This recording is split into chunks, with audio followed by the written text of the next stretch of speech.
Chapter 472. The moment Chu Qingyan stepped into the room, she was greeted with a faint fragrance that seeped into her nose and refreshed her spirit. She thought it should be used to wake her up. After all, the third princess fell asleep all day long. But Chu Qingyan saw Yan Luo frown slightly when she smelled the fragrance. Although she had doubts, she didn't ask because of her identity.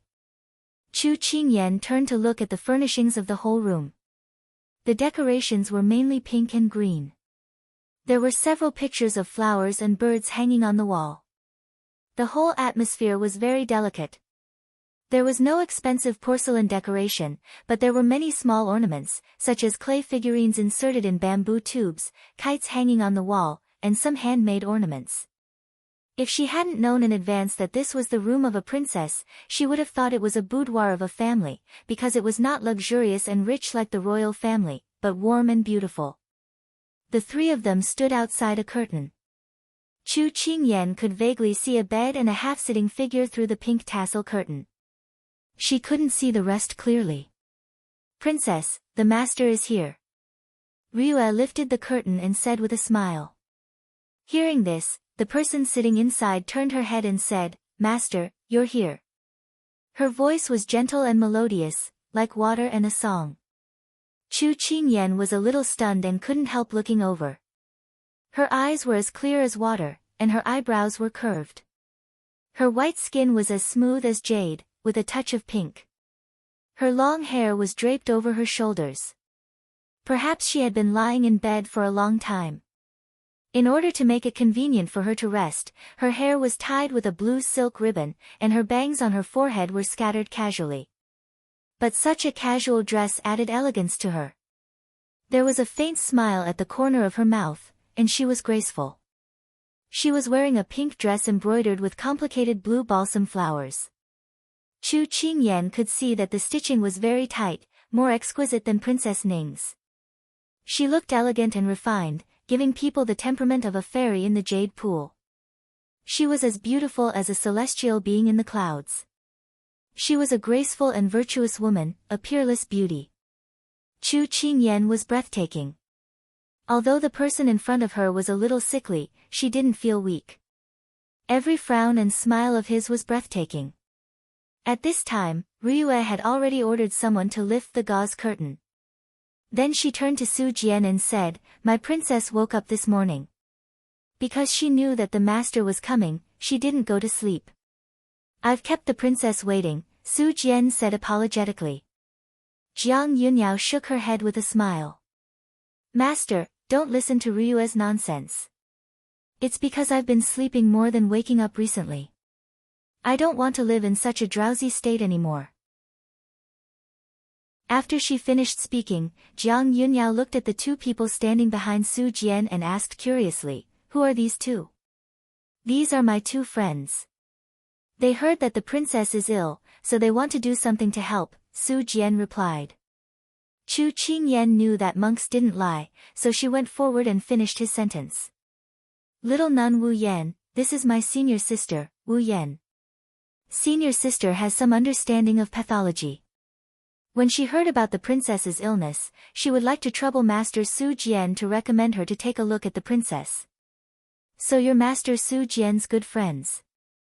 Sorry for not going out to meet you. Sorry for troubling you." Jiang Yunyao was pleasantly surprised, but after the pleasant surprise, she became a little downcast. "I've been ill for more than a year. I've seen countless doctors, but unfortunately, I haven't gotten any better. I might disappoint you." She was humble, polite, and gentle. Chu Qingyan felt that she was a cute girl without the airs of a princess. "Princess, don't worry. Let this penniless nun take your pulse later." Cheng Yanluo couldn't accept the nickname Chu Qingyan gave her, but she had to consider the big picture. Therefore, she didn't bicker with her for the time being. She spoke seriously to Jiang Yunyao who was lying on the couch. "Then I'll have to trouble Master Wu Yan," Jiang Yunyao said gratefully with a smile. Chu Qingyan clearly saw the corner of Cheng Yanluo's mouth twitch. She couldn't help but look away. She had no choice but to blurt out those words when they appeared in her mind. Ryue had already arranged for someone to bring a chair. Cheng Yenluo sat down and placed her finger on Jiang Yunyao's wrist, sensing it with rapt attention. Everyone shifted their gazes to the two of them. If she guessed correctly, according to Su Jian's introduction, Jiang Yunyao didn't seem to have many days left to live. However, from the moment they met until now, she hadn't seen Jiang Yunyao show any signs of self-abandonment or panic. She only occasionally showed signs of disappointment, but she still gave off a clear and spirited vibe. This made Chu Qingyan very impressed. This was a young lady who made people feel good about her.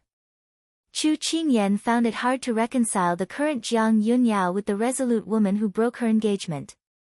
Just as Chu Qingyan was observing her, Jiang Yunyao seemed to sense her gaze. Perhaps it was because no one had looked at her so directly. She raised her head and met Chu Qingyan's gaze. Just as Chu Qingyan thought she had been caught red-handed, Jiang Yunyao curved her eyebrows and gave her a kind smile. When she didn't smile, she was elegant and moving.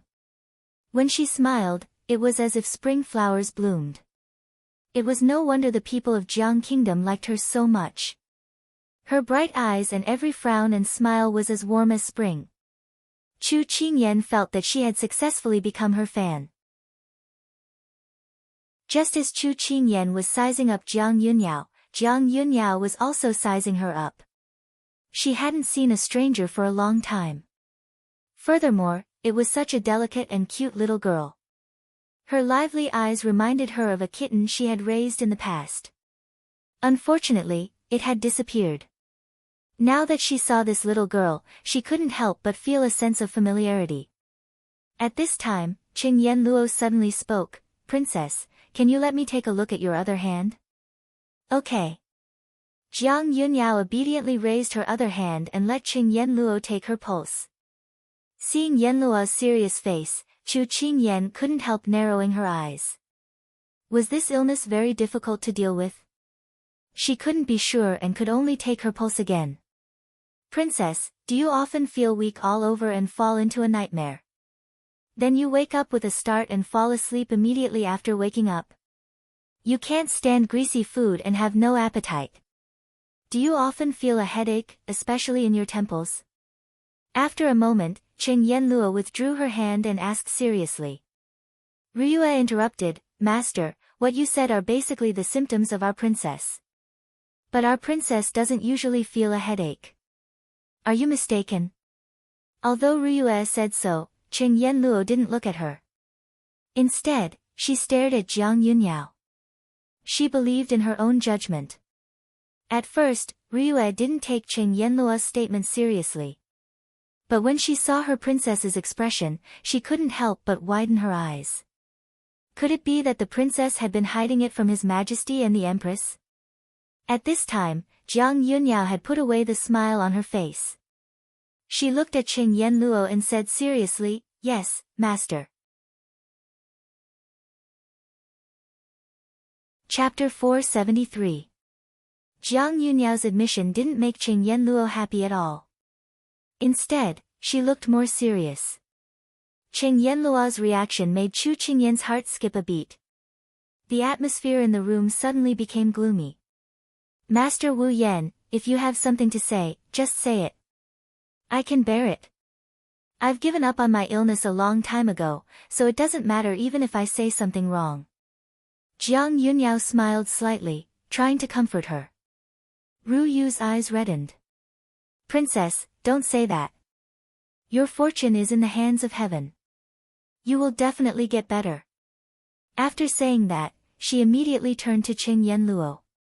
"Master speechless, tell us quickly. What's wrong with our princess?"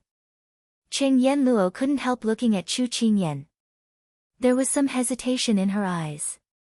Seeing this, Chu Qingyan reached out and touched her sleeve. This was the secret signal they had discussed before, in case of an emergency. Cheng Yenluo's eyes flashed. Then she turned to Jiang Yunyao. "Princess, can you ask your servants to leave?" Jiang Yunyao was a little surprised. Before she could speak, Ryue frowned and said, "Master Wu Yan, does the princess's illness need to be taboo? Is there anything that can't be said?" Yes. Cheng Yenluo threw out these two words simply and rudely. Ryue had never seen such a straightforward person. She was suddenly choked by her words. At this time, Jiang Yunyao said to Ryue, "Ask everyone in the room to leave." Then she smiled at Chu Qingyan and others. Ryue grew up with me since childhood. She can be trusted. It's good to leave her alone to take care of the princess. Chu Qingyan nodded to Cheng Yenluo. Then Cheng Yenluo began to speak. Third princess, I've made some progress on your illness. My initial diagnosis is... Cheng Yenluo paused as she looked into Jiang Yunyao's clear eyes. Jiang Yunyao looked like a nice and kind-hearted girl. She shouldn't have thought that someone would plot against her, right? But the truth was so bloody. She closed her eyes. When she opened them again, she had regained her composure as a doctor. She opened her thin lips and said, "She's poisoned." Poisoned? As soon as he said this, Jiang Yunyao and her servant were both astonished. Ryue said excitedly, "How is it possible? Who dares to murder our princess?" Moreover, so many imperial physicians and famous doctors all said that the princess caught a cold and then became depressed, which led to her illness. Although it's a stretch to say that, it can explain the illness. But what kind of cold can't be cured after more than a year and a half? It's too far-fetched. Cheng Yenluo shook her head. "Master Wu Yan, what do you mean poisoning?" Jiang Yunyao had already calmed down. She stared at Cheng Yenluo with a serious expression, exuding the air of a royal princess. Chu Qingyan nodded silently. This Jiang Yunyao might be loved by everyone, but she was neither spoiled nor brainless. Instead, she treated people warmly and was calm in the face of trouble. Chu Qingyan gave her extra points in her heart. When no one was looking, Chu Qingyan nodded to Cheng Yenluo. After receiving Chu Qingyan's hint, Cheng Yenluo said, "Third princess, your symptoms are similar to a cold, such as coughing and sleepiness. But these are only superficial symptoms. You're not sick, but poisoned. To be more precise, you're poisoned with hallucinogens. That's why you have nightmares at night. The poison isn't strong, but the hallucinogens can destroy one's willpower. It will slowly erode your body, causing it to weaken. When it reaches a certain level, you'll..." She didn't continue, but everyone understood what she meant. "I want to know how you got poisoned. The meals and utensils in the palace are checked and controlled. It's difficult to take advantage of them." Jiang Yunyao was puzzled. She had lived in the palace for more than 10 years. She was used to the palace servants around her. Moreover, her imperial father, imperial mother, and imperial brothers doted on and protected her. No one would have the chance to do anything to her. Cheng Yenluo replied, "Your Highness, this poison is called death of loss. It means that a person will die unknowingly in a daze. The method of poisoning is very strange because it's produced by two completely unrelated substances. For example, the herbs you took to treat your typhoid and..." She paused and pointed at the incense burner in the room. "Spices. You mean to say that these two substances aren't poisonous, but when they're put together, they produce a slow-acting poison?" Chu Qingyan deduced. "That's right." Cheng Yenluo nodded. "There's one herb that most doctors like to use to treat typhoid. It's peppermint. No matter where it's placed, no one would think that it would cause any harm. But if it's mixed with a special spice, the result will be different. It'll cause harm instead of healing. So the main problem lies with the spice?" Jiang Yunyao asked, hitting the nail on the head. "Yes." Cheng Yenluo walked to the side of the gold-plated incense burner and sniffed it. An expression of, as expected, surfaced on her face. She then turned around and said, "This spice has the effect of refreshing the mind. But if it's mixed with other substances, it'll spread in the air after it's ignited. The patient who drank the peppermint will be poisoned after smelling it. Because its symptoms are very similar to typhoid, they're often lumped together and cause the patient to lose the chance of treatment." "Then what's the matter with the hallucinogen?" Chu Qingyan asked, puzzled. Qing Yanluo pondered for a moment, then raised her head to look at Jiang Yunyao. If this humble nun's conjecture is correct, your highness's clothes should have been sprinkled with the powder of hallucinogen. You've been taking it day and night. That's why you're in such a deep sleep. If you don't believe me, your highness can take off your clothes and bring them to the Imperial Academy of Medicine for an examination. Jiang Yunyao lowered her head to look at her clothes. Her face paled slightly. If this person was right, then the palace she lived in was too terrifying. There were murderous intents hidden everywhere. Then can our princess's poison be cured? Ryue asked anxiously. Their princess had been poisoned for more than a year. It had been too long.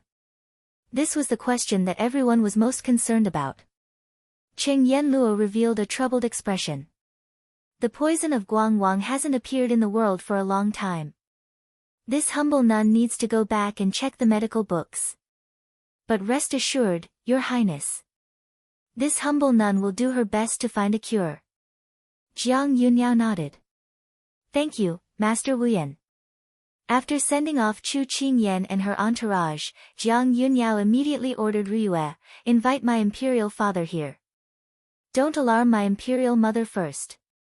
Also, no one is to reveal what happened today. Ryue had never seen such a cold side of the princess. She quickly complied and then immediately went out of the hall to find the emperor of Jiang Kingdom. Chapter 474. Chu Qingyan and her entourage left the palace and boarded the carriage. I didn't expect the third princess to really be poisoned. It wasn't an accident. Chu Qingyan lamented.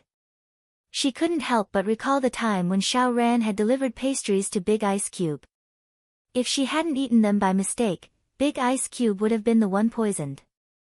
The imperial family looked glamorous on the surface, but who knew that it was fraught with danger and treachery? Qing Yanluo could hear the disappointment in her voice and couldn't help but laugh. Why are you sighing? You've been by Big Ice Cube's side for so long, so you should have seen this kind of thing many times, right? Could it be that your Big Ice Cube has protected you so well that you haven't seen a single drop of blood? The dark clouds hanging over Chu Qingyan's head dissipated at her teasing. She rolled her eyes at Qing Yanluo and went straight to the point. How serious is the third princess poison? Qing Yanluo regained her composure. If we hadn't appeared, she would have died in less than half a month. Then are you confident that you can cure the poison? Chu Qingyan asked. This was the most crucial question. This kind of small poison isn't a problem for me at all. It'll just take some time. Qing Yanluo leaned against the carriage wall, her expression relaxed. Drag it out for 2 or 3 days. It'll make it easier for us to carry out our next plan. Chu Qingyan nodded. She felt as if the clouds had parted and the moon had seen the light of day. If the poison was easy to cure, it wouldn't attract the attention of Jiang Kingdom's emperor. They would only have a higher chance of obtaining the ice crystal flower if they created the impression that it was harder than ascending to heaven. Moreover, it seemed like only Yan Luo could detoxify this poison. To other people, it was just an incurable poison. They weren't exactly lying. Su Jian asked, Benefactor Chu, is there anything I can help you with? Although he knew that they knew how to cure the poison but chose to hide it, he knew that she had her own plans and didn't ask. Chu Qingyan immediately nodded and smiled, Master, we need your help with something. The emperor of Jiang country will definitely know about the matter of the third princess being poisoned. When the time comes, he will summon us into the palace. I hope you can introduce us. With Su Jian around, they should be able to gain the trust of the emperor of the Jiang kingdom faster and complete the transaction. That's not a problem. Su Jian nodded. Returning to Jingyun Temple, the two changed back into their own clothes. After bidding farewell to Su Jian, they returned to Yi Manor. Upon entering the Yi residence, Chu Qingyan immediately went to look for Xiao Su. When Chu Qingyan left the palace, she had already asked Xiao Lai to inform Big Ice Cube. At this time, everyone was already waiting in the study. As soon as they entered the door, Cheng Yenluo told everyone about what she had discovered in Yaoyun Palace.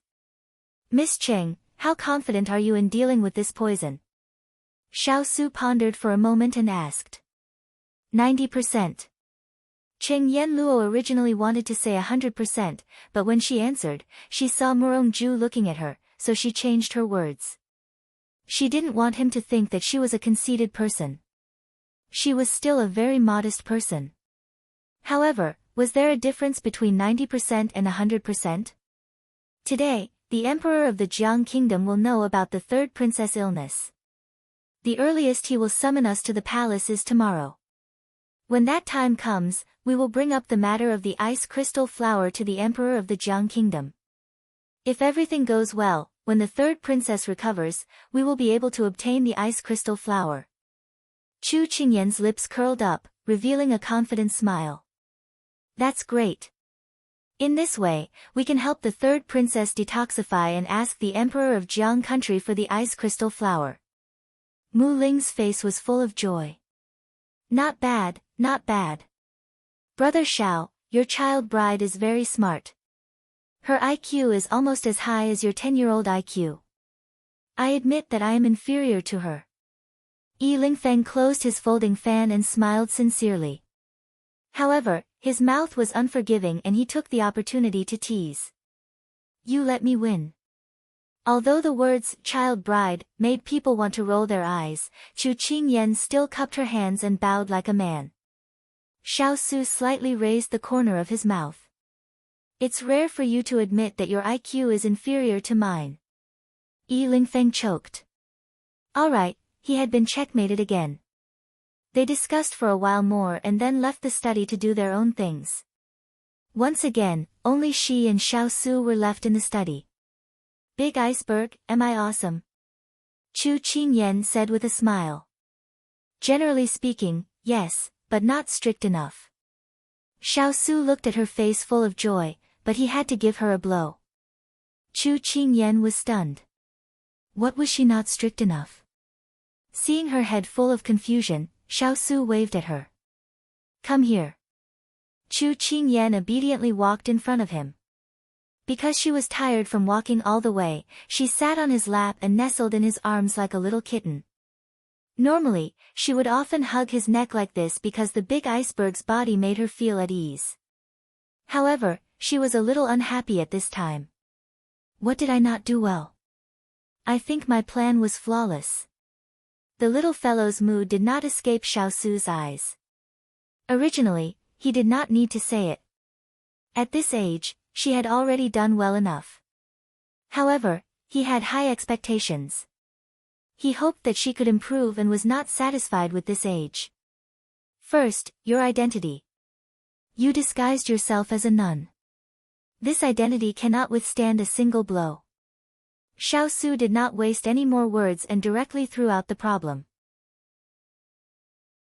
Chu Qingyan's face turned pale when she heard this. This was arranged by Su Jian. No one should have recognized me. Every step of the plan is crucial.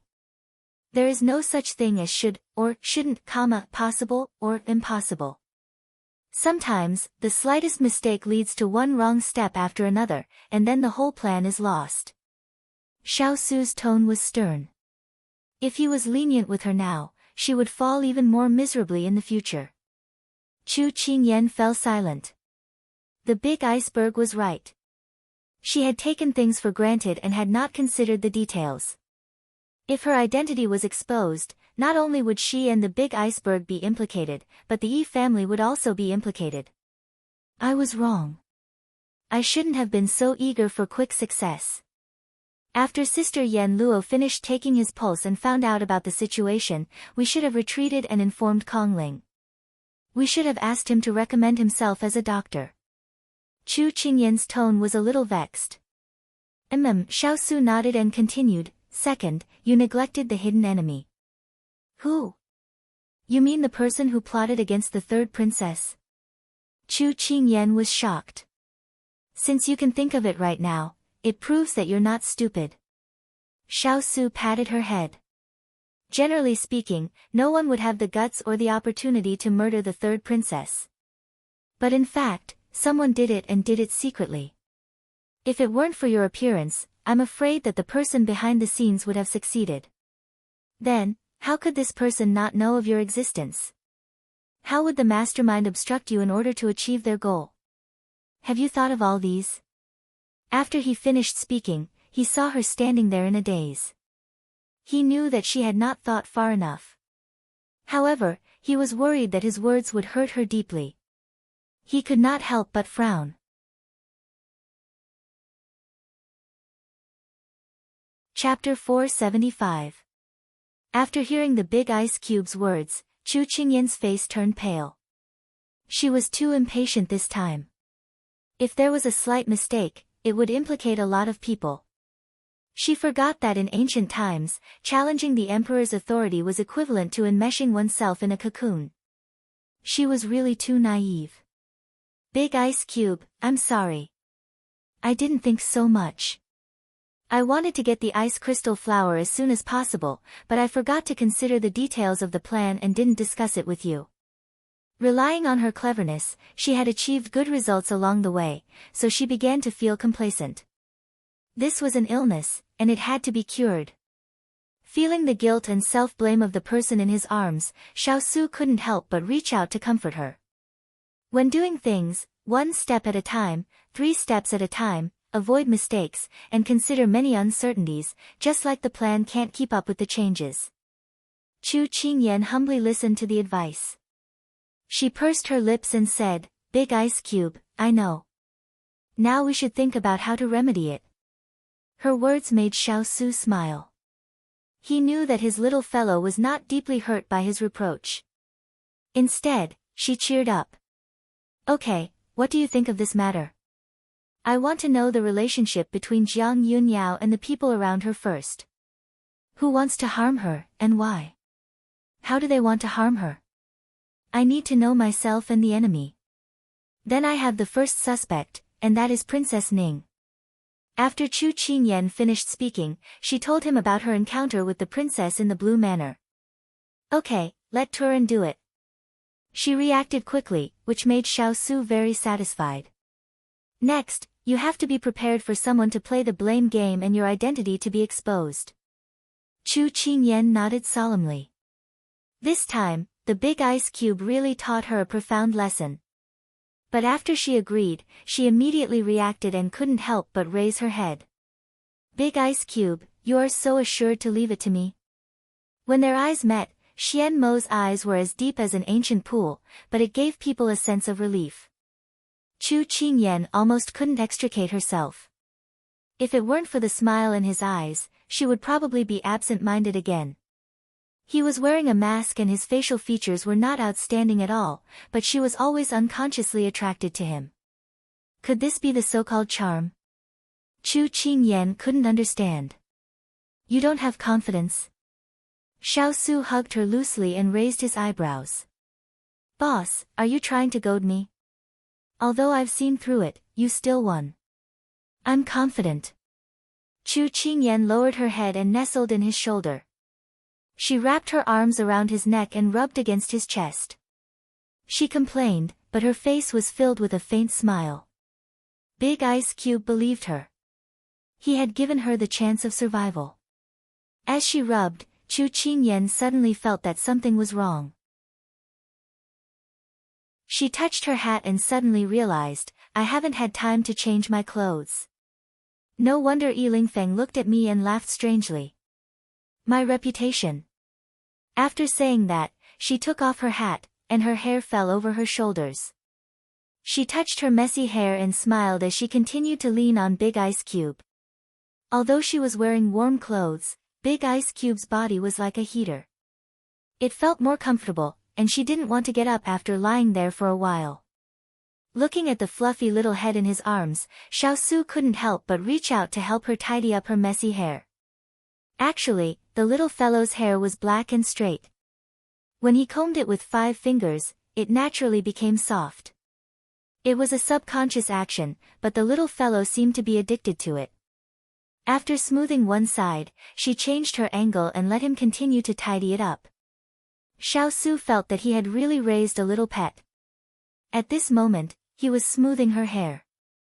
Big Ice Cube, I think that with your intelligence, you could have arranged a perfect plan long ago and then let Jiang Country's emperor take out the ice crystal flower. But I found that ever since we came to Jiang Country, you've been lazy and left everything to me. Aren't you afraid that I'll mess it up? Perhaps it was because of her peaceful state of mind, the person in front of her was not as cold as usual. That was why she dared to ask the questions that had been bothering her during this period of time. If it were on a normal day, she wouldn't have this courage. Xiao Su faintly curved his lips and a warm smile flashed across his eyes.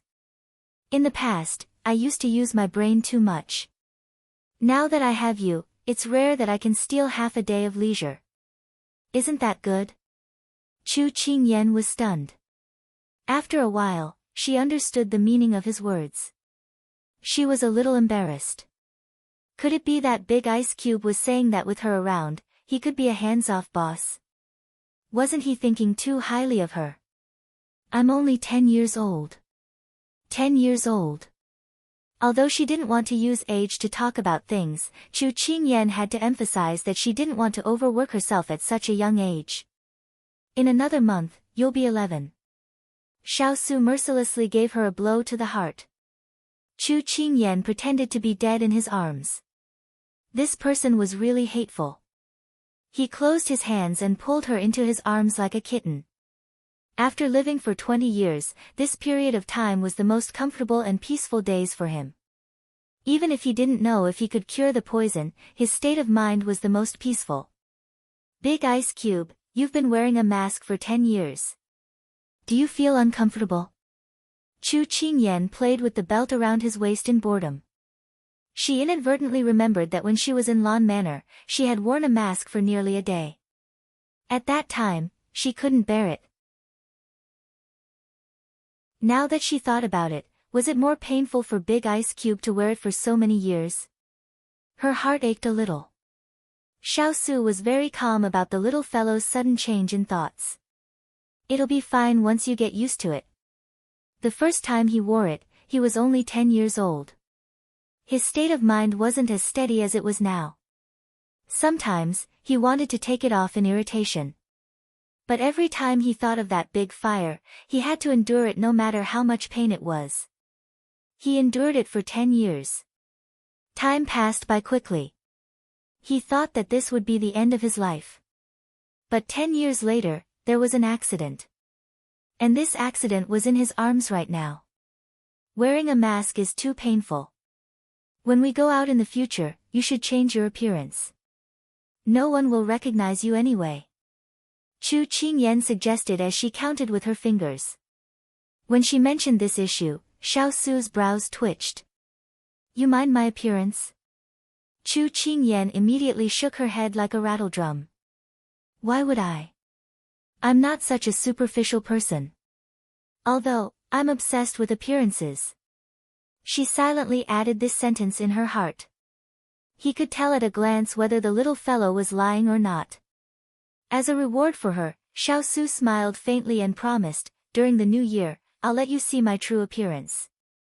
Chu Qingyan was still counting with her fingers. At first, she didn't have much of a reaction. But soon, her eyes widened. This, Big Ice Cube, your appearance wasn't burned, right?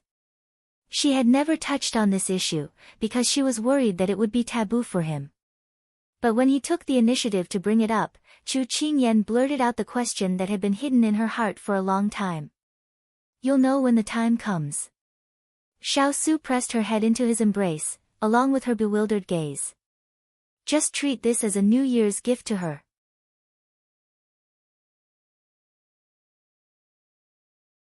Chapter 476. Good things happened one after another.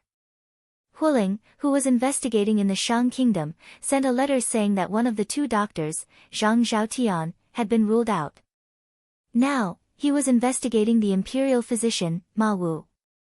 He believed that there would be news soon. Chu Qingyan was waiting for the emperor of the Jiang Kingdom to summon her. According to Turin's investigation, the Jiang Kingdom's imperial palace was undergoing a large number of blood transfusions in the past 2 days because the imperial physicians found a large amount of hallucinogens on the third princess's clothes and quilt. They also verified that the third princess was indeed poisoned, not because she had yet to recover from typhoid. With this investigation, a large number of palace servants were investigated. At this time, they were in full swing to find the culprit. The imperial physicians were also urgently trying to find the antidote for the poison.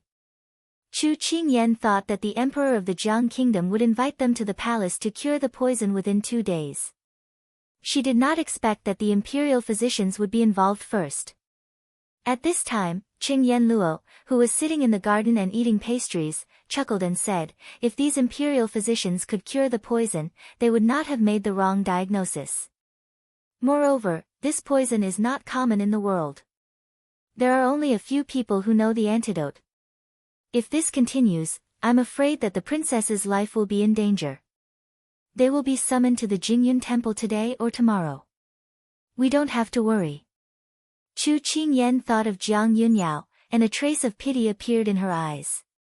Such a gentle and virtuous girl was rare. She hoped that she could recover soon. Well, let's not talk about this.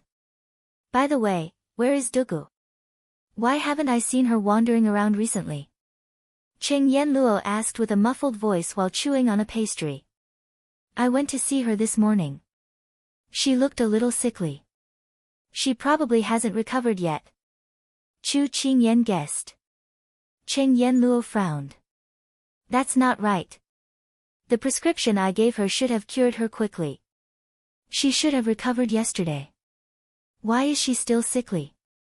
Chu Qingyan was a little puzzled.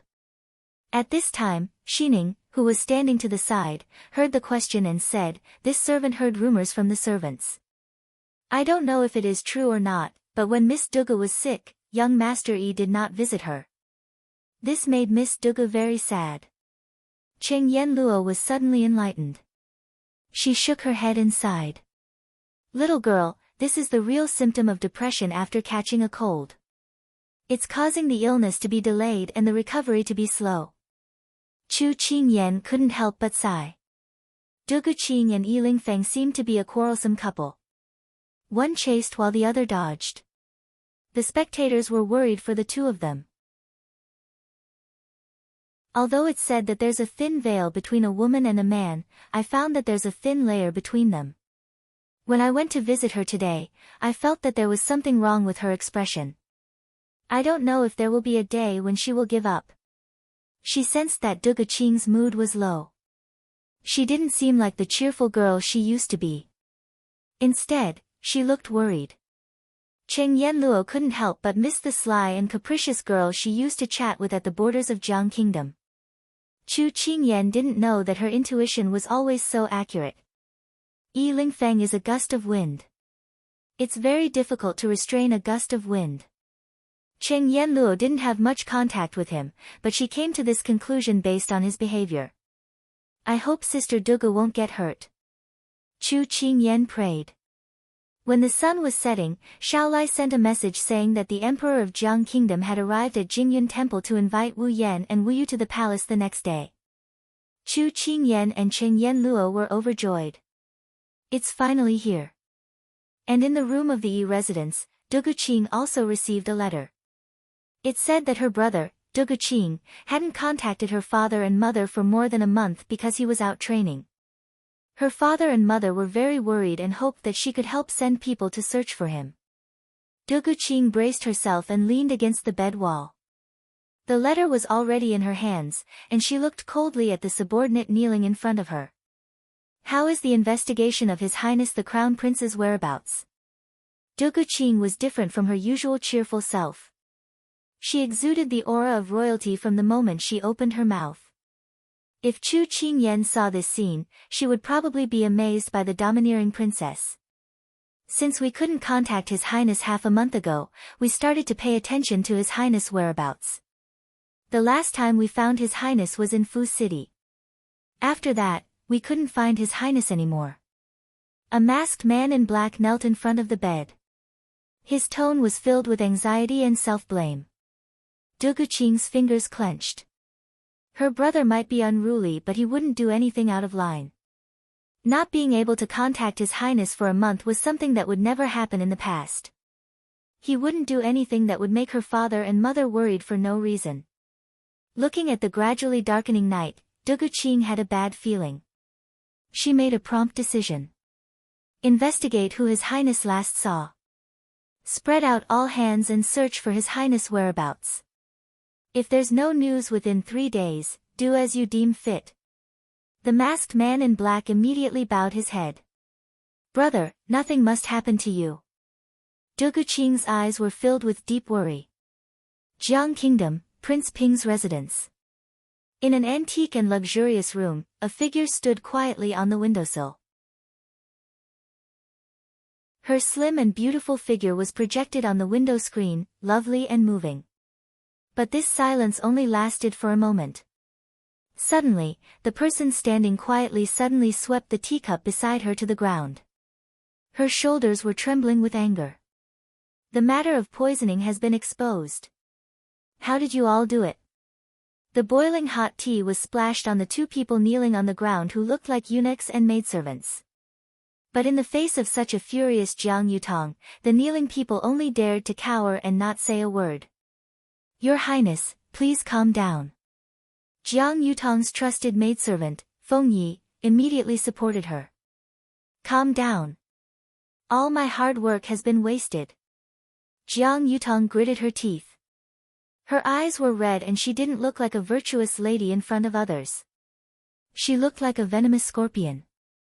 The Emperor of Jiang Kingdom was furious when the poison in Jiang Yunyao's body was discovered. Everyone in the palace was being interrogated. Empress Jiang was in charge of the harem and had already investigated a large number of palace servants who had committed crimes. But they hadn't found any clues related to this matter yet.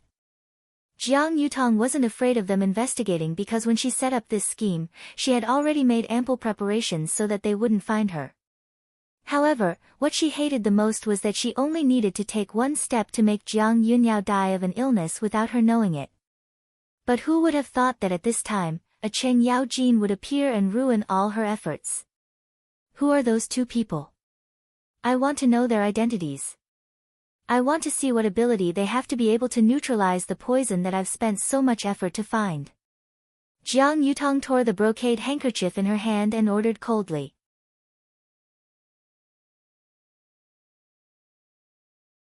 Chapter 477. The next day. Chu Qingyan and Cheng Yanluo once again disguised themselves as nuns and entered the Jiang Kingdom's palace with Su Jian. Yaoyun Palace was not as quiet as the 2 of them had seen before. This palace was surrounded by 3 layers of imperial guards. Every palace maid and eunuch entering or leaving had to go through 3 layers of checkpoints before they could be let in. In the outer hall, more than a dozen imperial physicians were gathered together, waiting to be summoned at any time. Among them were the 2 imperial physicians that Chu Qingyan had seen when she was investigating the imperial physician hall. As she followed Su Jian into the inner hall, she saw that all the tea and pastries were specially tested for poison. From the outside of the hall to Jiang Yunyao's room, it could be said that they had passed through 5 checkpoints and 6 generals. It was the first time that Chu Qingyan had seen such a level of security. However, there was only one princess in the imperial harem. It would not be excessive even if all the people in the palace were to watch over her. In Jiang Yunyao's bedroom, not only was the Emperor of Jiang Kingdom present, but also the Empress of Jiang Kingdom, as well as the 2 rumored Crown Prince and Second Prince. So many people had appeared in the huge princess's bedroom, but it did not make people feel lively. Instead, it made people feel a little depressed and did not dare to breathe too loudly because everyone looked worried. Especially the beautiful noblewoman sitting in front of Jiang Yunyao's bed. She was wearing a green and blue floor-length dress with plum blossoms. On the outside, there was a coat with the same color and complicated patterns. The openings were embroidered with a thin mist silk gauze. She wore a white and blue belt around her waist, and her collar and cuffs were embroidered with white plum blossoms. Her long hair was coiled into an immortal bun, adorned with golden hairpins, and inserted into a phoenix hairpin. She looked beautiful, graceful, and luxurious. As for her appearance, her cheeks were plump and her nose was greasy. She was gentle and quiet, and looked amiable. However, at this moment, her brows were furrowed, and she looked worried and pitiful. She was clearly a woman in her 30s or 40s, but she gave people the feeling that she was in her 20s. Beside her sat the Emperor of Jiang Kingdom, who was dressed in a bright yellow imperial robe. It was said that he was in his 40s, but he was handsome. His brows were as sharp as blades, and his long and narrow eyes were slightly narrowed. With just one look, one could feel the sternness of 1,000 soldiers. This was the unique domineering aura of a wise emperor who had walked out of the battlefield. This person was the ultimate boss of Jiang country, who would decide whether she could get the ice crystal flower or not. Two slender figures were standing in front of the couch.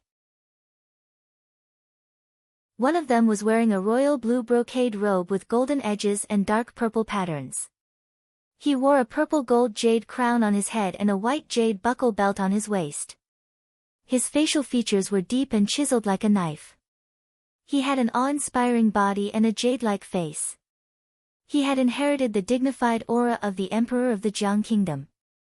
Chu Qingyan guessed that he was the crown prince of the Jiang Kingdom, Jiang Yunli. The other one should be the modest and gentle second prince, Jiang Yunjing. He was wearing a pear white brocade robe and his hair fluttered in the wind. Chu Qingyan could not help but sigh. Not only did the Jiang Empire's royal family produce beauties, but they also produced handsome men. All of them were very good-looking.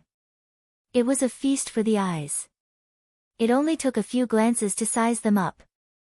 When Chu Qingyan and Su Jian approached the bedchamber, they bowed in greeting. "This humble monk pays his respects to your majesty, her majesty the empress, his highness the crown prince, and his highness the second prince." Su Jian put his palms together and spoke in an indifferent tone with a slight smile on his lips. Chu Qingyan and Cheng Yanluo followed closely behind and also bowed. When Su Jian bowed, the emperor of the Jiang Kingdom had already stood up. He raised his hand slightly and said politely, "Master Su Jian, you don't have to bow. I should be the one paying my respects." Su Jian smiled and said, "Your Majesty, you don't have to be so formal." The emperor of the Jiang Kingdom nodded and said in an inquiring tone, "Master Su Jian is right. Are the two people behind you the masters who helped Jiu, or find out that she was poisoned 2 days ago?" Su Jian smiled and nodded. Chu Qingyan was speechless at the emperor of the Jiang Kingdom's behavior of asking the obvious. However, she and Cheng Yanluo bowed again and introduced themselves.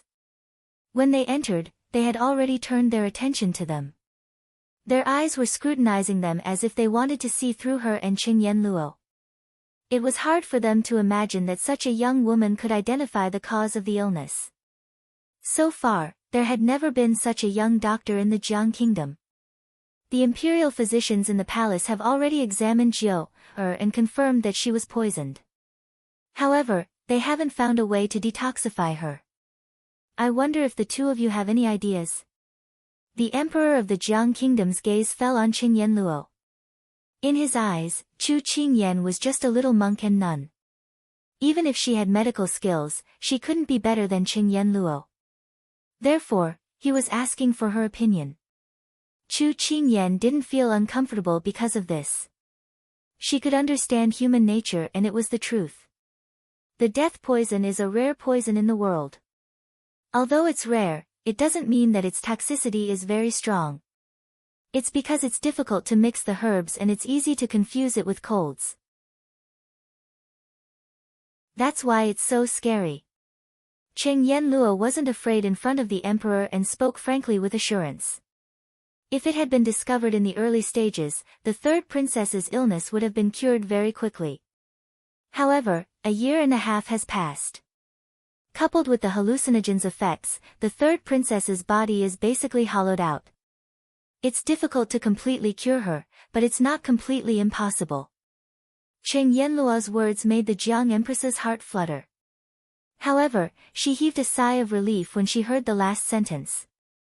She said eagerly, Master Wu Yan, as long as you can save my Jiu, I'll satisfy you no matter what you want. As long as my Jiu, is healthy. Chu Qingyan's eyes lit up. She had done so much just to wait for the Jiang Empress to say this. Imperial Mother's words are our thoughts, said Jiang Yunjing, who had been standing at the side with a faint smile. Nothing was more important than their little sister.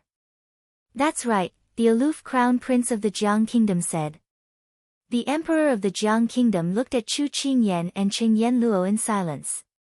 His silence spoke louder than words. This meant that he agreed with his beloved wife and beloved son. Chu Qingyan and Qingyan Luo looked at each other. Their chance had come.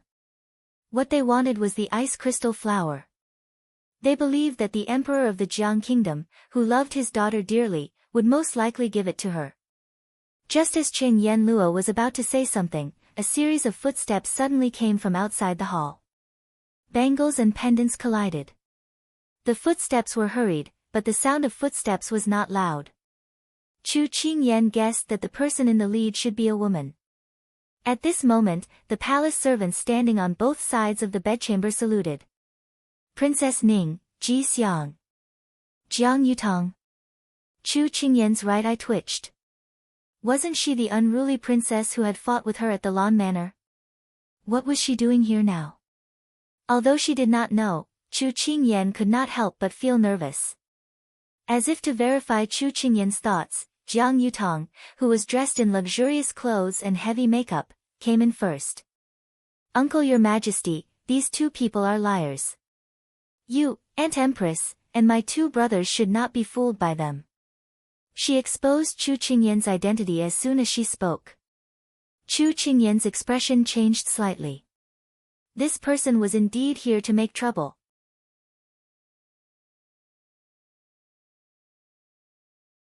Chapter 478. As soon as Jiang Yutong spoke, everyone's gaze fell on Chu Qingyan and Qingyan Luo. Jiang Yutong was the daughter of King Ping, the emperor's younger brother. She was Jiang Yunyao's cousin. She had grown up with Jiang Yunyao and was very close to her. In the eyes of the public, they were closer than real sisters. Now that she said that Chu Qingyan and the others had ulterior motives, the emperor of Jiang Kingdom and the others immediately raised their guard. However, Su Jian had brought Qingyan Luo and Chu Qingyan here, so the emperor of Jiang Kingdom still cared about his reputation. He said to Jiang Yutong in a low voice, Yutong, don't talk nonsense. These two masters were recommended by Master Su Jian. You can't slander them as you wish unless you can show evidence. The first part of his words sounded like he was defending Su Jian, but the last part was hinting for Jiang Yutong to show evidence. Appeasing both sides was the most appropriate move. Chu Qingyan was secretly amazed. He was indeed an emperor who was good at scheming. He could see the knack of it with just a simple sentence. Jiang Yutong understood the emperor of Jiang Kingdom's words. Her uncle emperor doted on Jiang Yunyao so much that he couldn't let her suffer any harm. If there was a trace of danger, he would immediately be alert and protect her under his wings. She had experienced this firsthand after so many years. Not only did Jiang Yunyao enjoy the supreme favor that she didn't have, but she was also loved and respected by the people and was also treated differently by second young Master Tang. Jiang Yunyao didn't need to work hard. All the light and attention seemed to come naturally to her. It was also because of this that she wanted to get rid of Jiang Yunyao as soon as possible. Why did Jiang Yunyao get more than her? Why did the person she liked care about Jiang Yunyao? She couldn't accept it. As long as Jiang Yunyao wasn't in this world, she would be the only princess of the Jiang kingdom. Even if she was a princess, she would be the only princess in the royal family. No one would fight for her favor. Therefore, she wouldn't allow these people to save Jiang Yunyao today. And coincidentally, she had a secret that could kill these people. She could only say that the heavens were on her side. Even the heavens couldn't tolerate Jiang Yunyao. Chu Qingyan looked at Jiang Yunyao coldly, waiting for her to make a move. Qingyan Luo was a little flustered. But when she turned to look at Chu Qingyan, who looked calm and unperturbed, she somehow relaxed. The little girl always gave people a calming feeling. Chen Yanluo couldn't help but feel that the older she was, the more she had to rely on her to calm herself down. Yutong, tell me. Don't be afraid. If it's true, I'll ask your uncle to deal with it impartially. However, if it's just a joke, I won't let you off easily. At this time, Empress Jiang, who was worried about her precious daughter's poison, could not help but frown again after hearing Jiang Yutong's words. Her tone was not as gentle and amiable as usual. Instead, there was a hint of coldness in it. Jiu was her flesh and blood.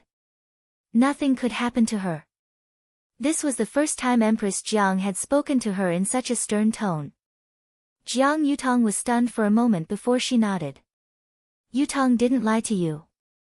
These two nuns are in disguise. They are not Buddhist disciples. They have disguised themselves as nuns in order to harm Sister Yao. If you don't believe me, you can take off their hats and see if you can see their long hair. Then, you will be able to identify them. Once Jiang Yutong said that, everyone's gaze turned to Chu Qingyan and Qing Yanluo. They were all trying to judge them. Masters, please take off your hats. If my cousin has wrongly accused you, we will prove your innocence. However, if what she said is true, we won't let you off easily. The Crown Prince, Jiang Yunli, glanced coldly at Chu Qingyan and Qing Yanluo. Su Jian, who was standing at the side, frowned slightly. When he chose to let them disguise themselves as nuns, he did not think too much about it. However, he did not expect that it would become useless and that they would be trapped here. He felt very guilty for his lack of consideration. He did not hesitate and wanted to go forward to explain this matter to the Emperor of Jiang Kingdom. He believed that with the Emperor of Jiang Kingdom's deep sense of righteousness, he would be able to believe that this was a misunderstanding. However, when he was about to step forward, he realized that Chu Qingyan was looking at the crowd without a hint of worry. He stopped in his tracks and heard Chu Qingyan's clear voice in the room. Commandery Princess Ning is right. We are not real nuns indeed. Chu Qingyan admitted openly without a trace of fear. Her face was calm and there was a smile on her face. Chu Qingyan's admission made the atmosphere turn serious. Imperial uncle, Imperial aunt, brother Crown Prince, second brother, look. Yutong didn't lie to you. They have ulterior motives. They want to harm Sister Yao. We can't let them off. Jiang Yutong's eyes flashed with pride. However, when she spoke, her voice was full of grievance, as if she was a child who did a good deed but did not get candy. Empress Jiang patted her hand and comforted her. I know you are doing this for the good of your sister Yao. You are a good child. Even though Chu Qingyan had admitted to it, her calm demeanor made these scheming people suspicious. It was as if she had nothing to fear and was not panicking at all. Who are you? Why are you lying? What is your motive? Jiu is kind by nature and has never been hostile to anyone. Why do you want to harm her? The Crown Prince, Jiang Yunli, was the first to question them. The Emperor of Jiang Kingdom and Empress Jiang looked at them coldly. Ice Cube said that the more powerful a person was, the more careful and suspicious they would be. Only by speaking frankly could they dispel their doubts. Chu Qingyan smiled and said frankly, Your Majesty, Empress, Crown Prince, and Second Prince, I am Chu Qingyan, a citizen of Sichuan. This is Qing Yanluo, the disciple of divine Dr. Luo from Sichuan. We came to Jiang Kingdom for no other reason than to look for a medicinal herb, the ice crystal flower. After asking around, we found out that the ice crystal flower was kept in the palace by Your Majesty. However, we are just commoners and have no chance to meet Your Majesty. We met by chance and found out that the third princess has been ill for a long time, so we want to do our best. Speaking of this, Chu Qingyan glanced at Su Jian beside her and continued, but we were afraid that our unknown origins would arouse Your Majesty's suspicion. When we found out that Master Su Jian, the holy monk of Sichuan, was also in Jiang Kingdom, we went to Jingyun Temple to ask for his help. Master Su Jian was merciful and agreed to help us. So, we came to the palace for the first time. In fact, we were not sure, so we hid our identities. This time, we found the antidote and were about to reveal our identities to your majesty, but we were exposed by Princess Ning first. As mentioned above, this is the reason why we disguised ourselves. As soon as Chu Qingyan finished speaking, Jiang Yutong immediately said, Imperial uncle, Imperial aunt, she is talking nonsense. They are here to harm Sister Yao.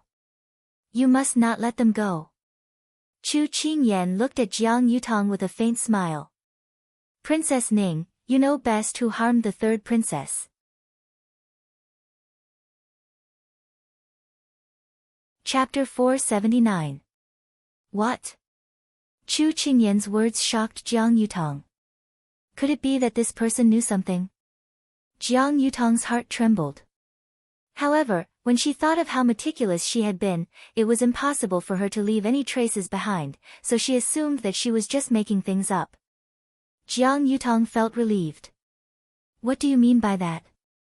The Empress glanced at Jiang Yutong, then looked at Chu Qingyan coldly. The Empress couldn't remain calm as this concerned Zhou. She raised her eyebrows and displayed the aura of an empress. However, this was completely useless against Chu Qingyan. Her big ice cube's aura was not something that Empress Jiang could compare to. The difference was huge. Hence, Chu Qingyan looked at the bewildered Jiang Yutong and smiled. If this lass had not come to cause trouble, Chu Qingyan would not have taken the initiative to expose her. However, since this lass had declared war, how could Chu Qingyan not accept her challenge? Moreover, she wouldn't have come to fight without being fully prepared. If others didn't offend her, she wouldn't offend them. If others offended her, she wouldn't leave anyone alive. When we first entered the palace, we could tell that the third princess was poisoned. Sister Yanluo was in charge of taking her pulse, while Qingyan was in charge of the investigation. Everyone should know that the third princess was poisoned because mint was added to the spices in the room. It reacted with the decoction that she drank to treat her typhoid fever, resulting in the accumulation of toxins in her body.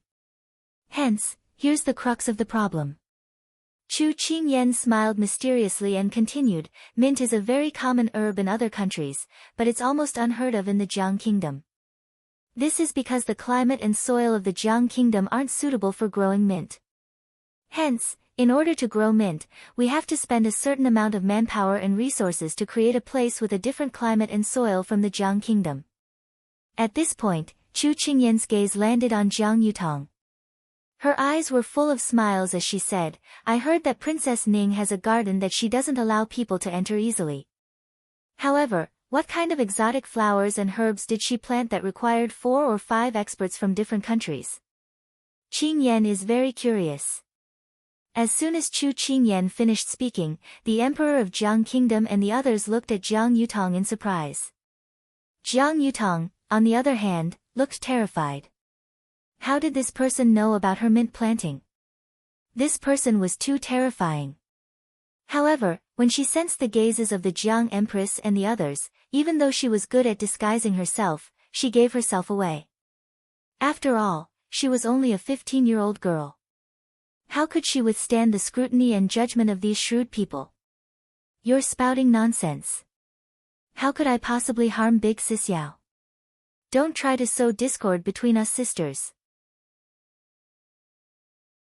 Imperial aunt, imperial uncle, imperial brothers, please don't believe this witch's nonsense. You have to stand up for Yutong. Jiang Yutong burst into tears as soon as she said so. Her tears fell like a waterfall. Coupled with her petite and adorable appearance, she looked pitiful at this moment. Empress Jiang comforted her. Yutong, don't worry. If she has wronged you, I will stand up for you. Jiang Yutong was secretly delighted. It seemed that imperial aunt still believed her. However, she was happy too early. Empress Jiang did not miss the smug look in her eyes. She stared at her calmly and continued, therefore, I will send someone to investigate Prince Ping's residence. The innocent will be innocent. I will stand up for you. As soon as she said this, Jiang Yutong's face turned pale. The Emperor of Jiang Kingdom ordered, Yunli, send someone to Prince Ping's residence. Do not alarm Prince Ping. Crown Prince Jiang Yunli acknowledged. He did not look at the frightened Jiang Yutong. Instead, he left the bedroom and returned in less than 10 minutes. Everyone present was smart. Jiang Yutong was still young and inexperienced. The expression on her face was enough to explain everything. The atmosphere in the room suddenly turned cold. Jiang Yutong gripped her handkerchief with both hands. She stood with her head lowered. Cold sweat covered her face. Her bright red lips were now pale. Time passed by slowly. To her, it was torture. She regretted it now. She did not regret poisoning Jiang Yunyao, but she regretted not destroying the mint garden earlier. She could not accept it. She had to clear her name. Chu Qingyan looked at Jiang Yutong, who was trembling slightly. Although she could not see her expression clearly, she knew that this little girl was scared out of her wits. She shook her head in her heart. She was too confident and too arrogant. That was why she left behind such a huge piece of evidence. It was hard to destroy it in a short period of time. Suddenly, Jiang Yutong knelt down. Yutong, what are you doing? Get up. Although the Emperor of the Jiang Kingdom spoke with a loving tone, his cold and stern eyes had already revealed his thoughts at this moment. Jiang Yutong shook her head and looked up at the Empress with teary eyes. Yutong admits that I was indeed poisoned by peppermint, but that was my hobby. 3 years ago, Yutong heard that peppermint can refresh the mind and has a refreshing smell, so I thought of planting it. That's why I asked Imperial Father to spend a lot of effort to hire a few experts in planting. Yutong has never thought of harming Sister Yao. Perhaps someone has sneaked into the peppermint garden to steal the peppermint and harm Sister Yao. You're lying. Chu Qingyan looked at her with a chuckle. Even now, she was still thinking of how to escape. If this girl could escape today, she would definitely be a formidable opponent in the future. How can you say that I'm lying? I've been planting mint for more than 3 years. Sister Yao was poisoned last year. If I wanted to harm Sister Yao, why would I wait so long? Jiang Yunyao glared at her. Chu Qingyan's lips curled into a mocking smile as she said, that's because 3 years ago, you wanted to murder this sister of yours who grew up with you. Her words hit the nail on the head. She bit her lip. How could a 10-year-old girl be so smart? She could even see through her many years of planning. Yutong, is what she said true? Jiang Yunjing, who was usually gentle, asked sternly with a serious face. Jiang Yutong shook her head in fear. This was her brother who doted on her the most. At this moment, the anger in his eyes made her heart ache. Brother Yunjing, this person is here to sow discord. She's just a child who hasn't reached marriageable age. She's just spouting nonsense. Don't believe her slander. After she finished speaking, she turned to look at Chu Qingyan. Her eyes were filled with tears, and her expression was innocent. However, she still stubbornly straightened her body and put on a noble and proud look. As a princess, I don't usually leave the house. How could I have come into contact with such a vicious poison? If you want to frame me, at least think of a reasonable excuse. Empress Jiang and the others hesitated when they heard Jiang Yutong's words. This kind of poison was rare in the world. Jiang Yutong usually stayed in the prince's residence or the palace. She really didn't have the chance to come into contact with this kind of poison. Everyone's doubts made Jiang Yutong feel relieved. When the others couldn't see, she gave Chu Qingyan a provocative smile. Chu Qingyan received her provocation and couldn't help but laugh. She raised her eyebrows and smiled brightly. Her tone was teasing, but her words stunned Jiang Yutong. Princess Ning, are you sure you want me to continue and answer your question?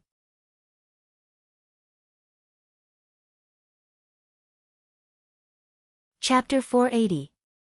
Jiang Yutong panicked when she heard Chu Qingyan's words. However, she was still unwilling to admit defeat. Chu Qingyan, don't try to mislead the crowd with your lies. Princess Ning, do you still remember the Blue Manor? Chu Qingyan looked at her as if she had just mentioned it casually.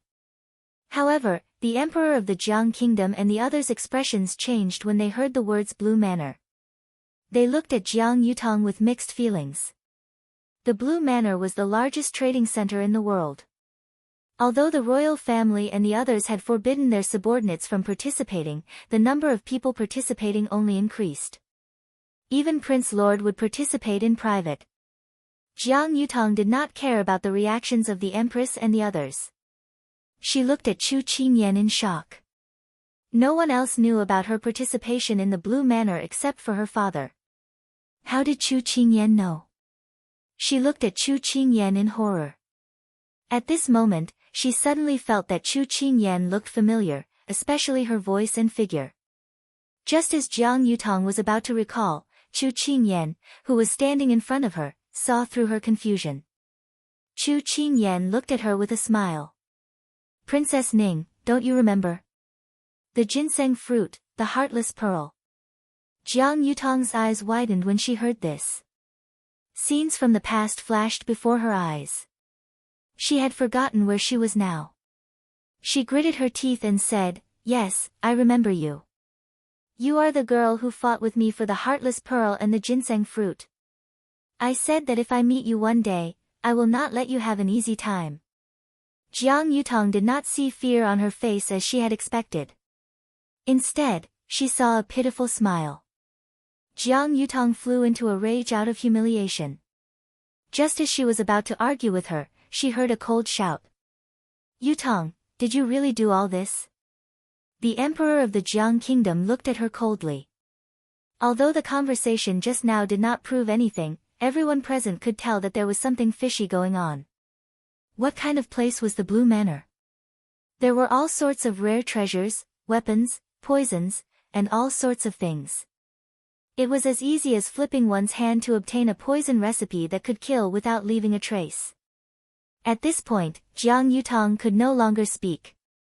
She had been angered by Chu Qingyan, and her anger had gotten to her head. She had forgotten where she was, and when she regained her senses, her face was full of shock. Her legs went soft, and she fell to her knees. "Imperial uncle, At this time, a guard quickly walked in. This subordinate has confirmed that there is indeed a mint garden in King Ping's residence. The guard's report came at just the right time. Jiang Yutong collapsed to the ground. The eyes of the Empress of Jiang Empire and the two princes were filled with grief, anger, and disbelief. "Yutong, His Majesty, and I have treated you well.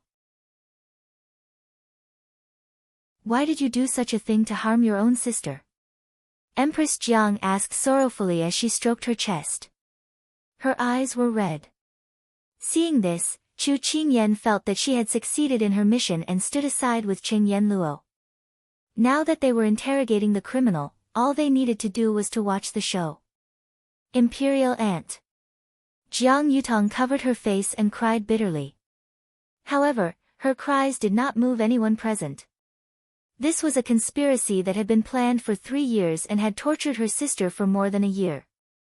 She had watched as her sister went from being healthy to suffering from a serious illness without a trace of remorse. This kind of person was vicious and cold-blooded. She did not deserve any sympathy. While everyone was interrogating the criminal, the unconscious Jiang Yunyao slowly opened her eyes. She had already woken up when Jiang Yutong and Chu Qingyan were arguing. However, she did not have enough energy to get up immediately. At this time, she sat up with difficulty. When Empress Jiang heard the movement behind her, she immediately turned around and reached out to support her daughter. She said in surprise, "You're awake." Jiang Yunyao smiled and nodded. Then, she looked past her mother's shoulder and looked at the person kneeling on the ground. Jiang Yunyao had always treated Jiang Yunyao with all her heart. She had shared her joy and sorrow with Jiang Yunyao. Jiang Yunyao did not like to see Jiang Yunyao being bullied and had always stood up for her. However, in the end, Jiang Yunyao had ended up like this. Jiang Yunyao's voice was hoarse and her eyes were wet. Her eyes were filled with sorrow. Xiao Yu, why did you do this? I don't think I've mistreated you in any way. If you like something, I'll give it to you. When you're happy, I'll laugh with you. When you're sad, I'll cry with you. Why do you treat me like this? Jiang Yutong, who had her head lowered, was silent for a moment. Then, she slowly raised her head. The pleading look on her face was replaced by a look of ridicule that Jiang Yunyao had never seen before. Her almond-shaped eyes were filled with viciousness, arrogance, and jealousy. Why? You're asking me why? Jiang Yutong laughed. Her laughter was terrifying. Where should I start? Let's start from when we are sensible and can remember. We are both daughters of the royal family. Just because you are the daughter of the emperor and I am the daughter of the idle prince, the difference in our status is huge. The noble young masters and ladies around you only have eyes for you. I am just a foil to you. You are a peony, I am a green leaf, you are a cloud in the sky, and I am just a gust of wind beside you. No one will notice my existence. Jiang Yunyao was stunned. Then, she smiled bitterly. It turned out that her dissatisfaction was rooted from such a long time ago. As if because her deeds were exposed, Jiang Yutong spoke without any scruples.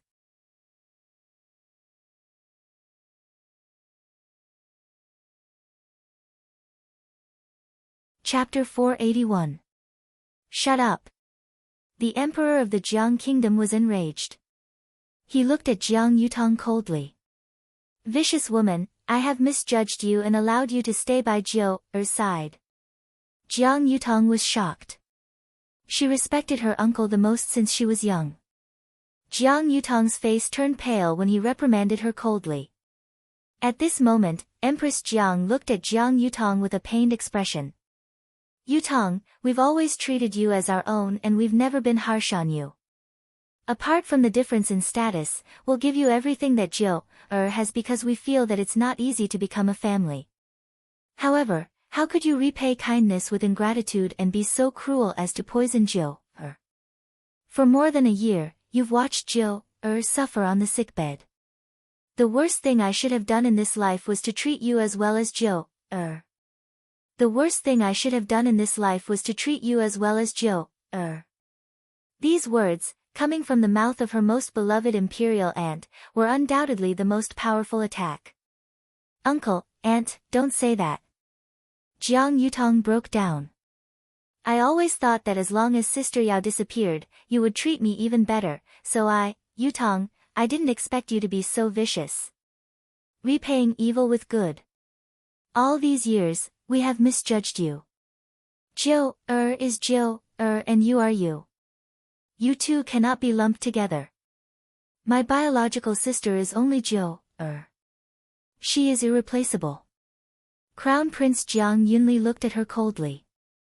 I have cared and protected you all these years in vain. The emperor of the Jiang kingdom was able to withstand the pressure of the imperial court and insist on only marrying Empress Jiang in this life. The children he raised were all people who valued relationships and loyalty. The betrayal of their loved ones was undoubtedly the most painful thing in their hearts. Jiang Yutong's heart ached when she heard the words of her most beloved eldest cousin brother. However, she was already an arrow that left the bow. There was no turning back. She was the kind of person who didn't want others to have a good time, and she didn't want others to have a good time either. At this moment, she wanted Jiang Yunyao to have a taste of the pain she was going through. Thus, she was filled with evil. She hid the begging and sadness on her face and replaced it with a sinister smile. She raised her head and looked at Jiang Yunyao, who was looking at her with eyes full of sorrow. She said slowly, Big Sister Yunyao, do you know that I've never failed to get the things you like since we were young? But there's one thing that I didn't get, and you didn't get it either. What? Jiang Yunyao looked at her sadly. After the shock just now, she didn't know how many things Jiang Yutong was hiding from her, but she was prepared for the worst. When Empress Jiang saw this, she immediately raised her hand to stop them. Take Jiang Yutong away. Don't let her disturb the princess again. As soon as he finished speaking, the guards had already arrived. Wait, Jiang Yunyao said unexpectedly. The second prince, Jiang Yunjing, looked at his royal sister worriedly. Jiao, you should rest well now. Don't listen to her nonsense. Otherwise, it will affect your health. Jiang Yunyao shook her head. It's okay. I want to know what else she did behind my back. Let my heart die a little more. Her sad words moved everyone. Jiang Yunjing nodded helplessly, but when he turned to look at Jiang Yutong, his gaze was intimidating. He hoped that she would be careful with her words and actions. Even her second cousin brother was protecting Jiang Yunyao. Jiang Yutong's jealousy and malice grew crazily. She looked at Jiang Yunyao mockingly. There's one thing that you might not know. It's about Brother Qingchang. I knew long ago why he accepted the imperial edict. It's because Prime Minister Tang made a deal with Imperial Uncle. As long as Brother Qingchang was willing to marry you, Imperial Uncle would give the 9-day due to the Prime Minister's residence to save Miss Tang. Although I knew about it, I didn't tell you and delayed it until the day of the wedding. So the letter I received before I got on the sedan chair was sent by you? Jiang Yunyao leaned against the bed and looked at her in shock. That's right. That's right. That's right. Last year, Imperial Uncle betrothed you to him. Do you know how much pain and sadness I felt? I've loved him for so many years, but because of an imperial edict, I lost the right to love him. Whatever you want, there will always be people racking their brains for you. When you frown, there will always be people who will break their hearts for you. Even when you like Big Brother Qingchang, Imperial Uncle will do everything in his power to help you achieve your wish. What about me? Has anyone ever considered my feelings? Jiang Yunyao looked at the hysterical Jiang Yutong and felt as if thousands of knives were cutting her heart. She recalled the conversation she had with him on the day of the wedding.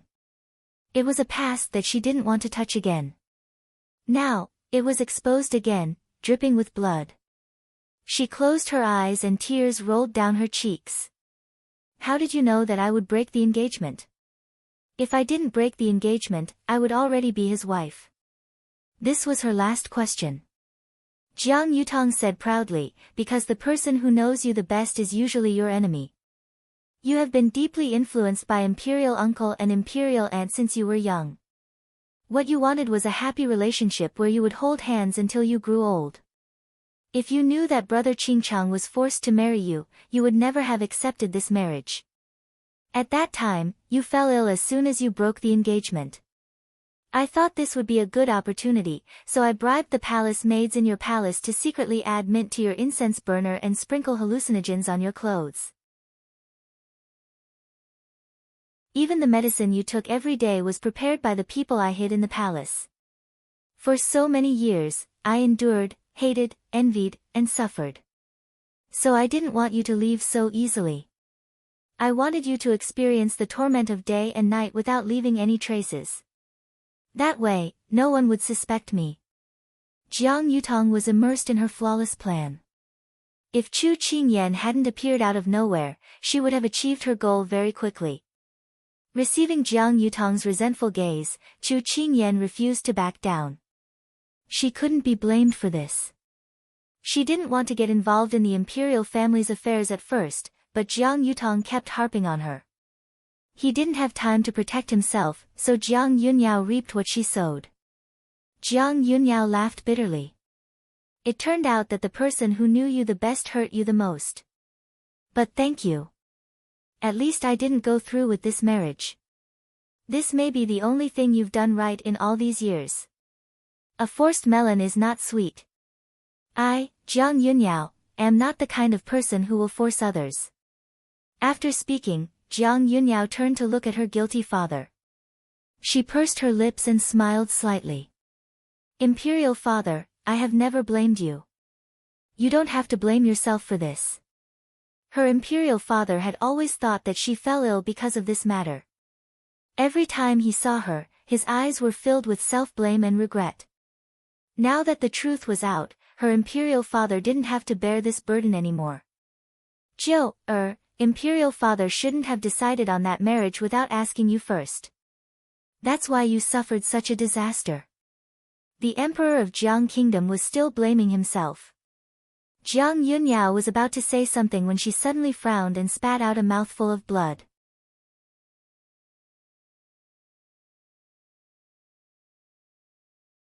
Chapter 482. Jiang Yunyao vomited blood and fainted. Everyone was in a panic. The imperial physician was called in. The imperial physician frowned when he felt Jiang Yunyao's pulse. Then, he turned pale with fright. How is the princess? The empress saw the expression on the imperial physician's face. She almost couldn't stand straight. She quickly asked. Pyare princess. The imperial physician in his 60s stuttered and couldn't speak. Perhaps he was frightened or something else. The emperor of Jiang supported the empress and said coldly, tell us the truth. As soon as he finished, the imperial physician knelt down and said in a trembling voice, the princess's mood swings have triggered the poison. There's nothing we can do now. The imperial physician buried his forehead in the ground. Everyone knew how important the princess was to the emperor and the empress. They cherished her so much that she would melt in their mouth. Now that something happened to the princess, the entire imperial physician hospital would have to die with her. Because of their incompetence, they couldn't find the real cause of the princess's illness even after 1.5 years. The empress almost fainted when she heard the news. Fortunately, the emperor of Jiang held her in his arms and prevented her from falling. Ha ha ha ha, the heavens are so merciful. They know that I can't live, so they won't let Sister Yao live alone. Jiang Yutong laughed shrilly. The crown prince, Jiang Yunli, was worried that Jiang Yutong would agitate his mother again. He immediately waved his hand and ordered people to take her to the prison. Jiang Yunyao, I can't have her. You can't have her either. Let's go to hell together. Jiang Yutong had gone crazy. She was crying and laughing at the same time. She was dragged away by the guards. The guards were worried that she would offend the emperor, so they immediately covered her mouth. As Chu Qingyan watched this farce unfold, her heart was filled with sorrow. My Jiu, The empress cried in the emperor's arms. Her voice was choked with sobs. Anyone who heard it would cry. The imperial physicians were summoned into the crown prince's bedchamber one after another. However, they all came up with the same answer. The third princess didn't have long to live. The atmosphere of despair and pain lingered in the room. It didn't dissipate for a long time. At this moment, the empress saw Chu Qingyan standing at the side. It was as if she saw her savior. Didn't you find the cause of Jiu's illness?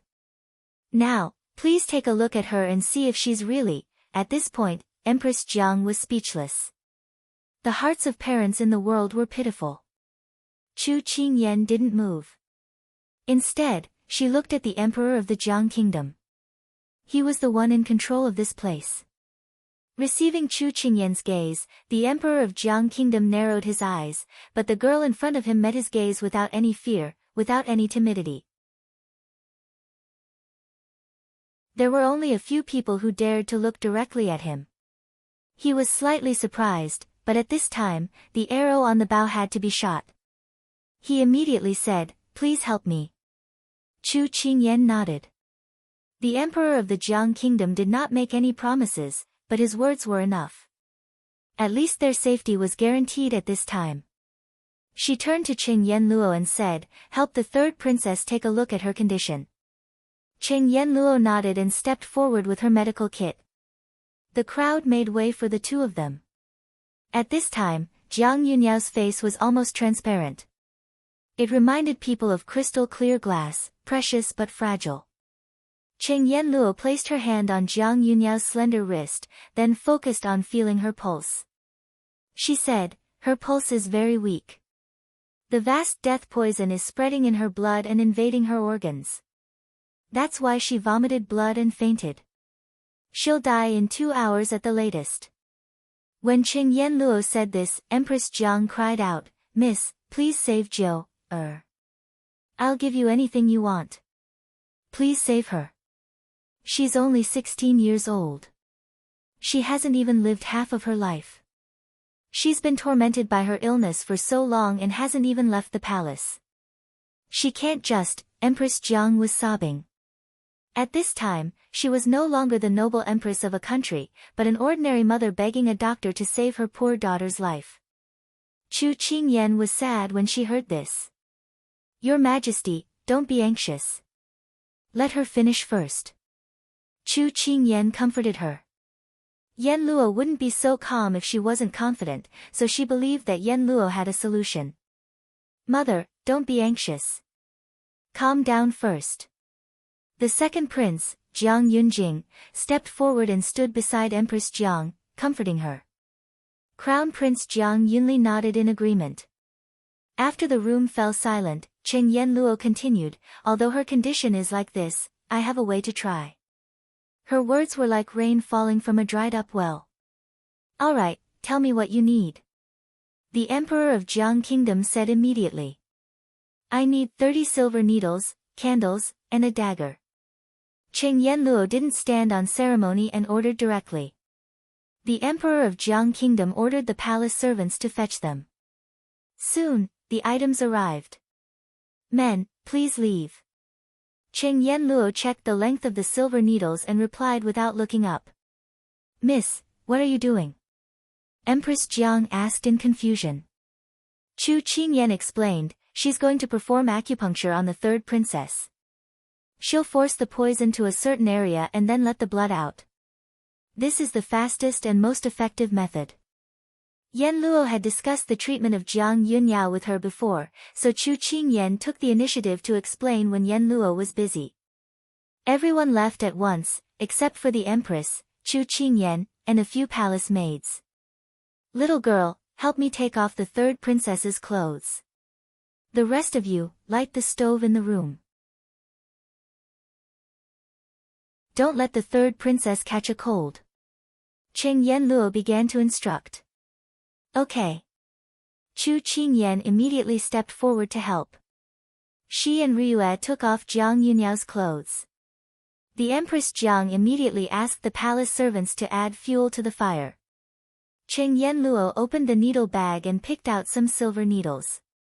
She quickly placed them on the major acupoints on Jiang Yunyao's body and sealed them. In a short while, 30 silver needles were placed all over Jiang Yunyao's important acupoints. This acupuncture method was invented by my medical center. It's very effective in expelling poison. After Cheng Yen Luo finished speaking, she waited for half an hour.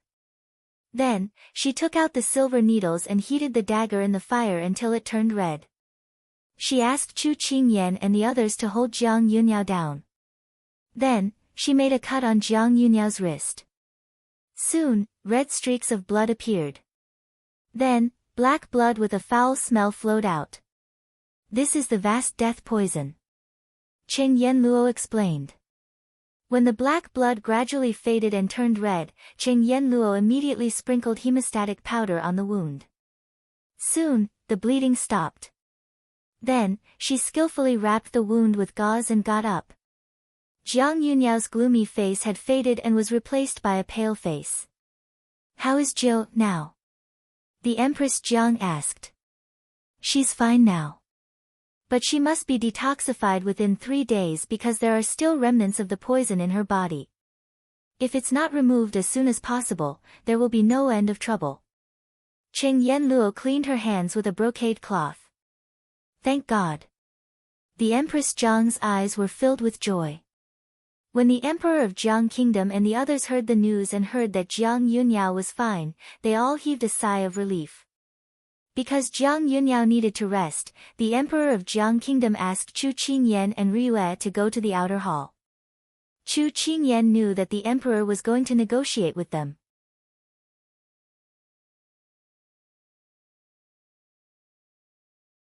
Chapter 483. Just as Chu Qingyan had expected, the Emperor of the Jiang Kingdom had summoned the two of them here to interrogate them. Su Jian, on the other hand, had been invited to another place to rest.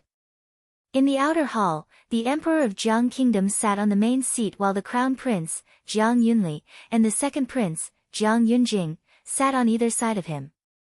"May I ask who you are?" The Emperor of Jiang Kingdom looked at the two people standing in the hall and asked unhurriedly. After Chu Qingyan explained the reason for their appearance, the Emperor of Jiang Kingdom couldn't help but take a deep look at Chu Qingyan. It was true that the ice crystal flower was in the palace, but he had deliberately blocked the news. He didn't expect her to find out about it. She was fearless in the face of danger and spoke calmly.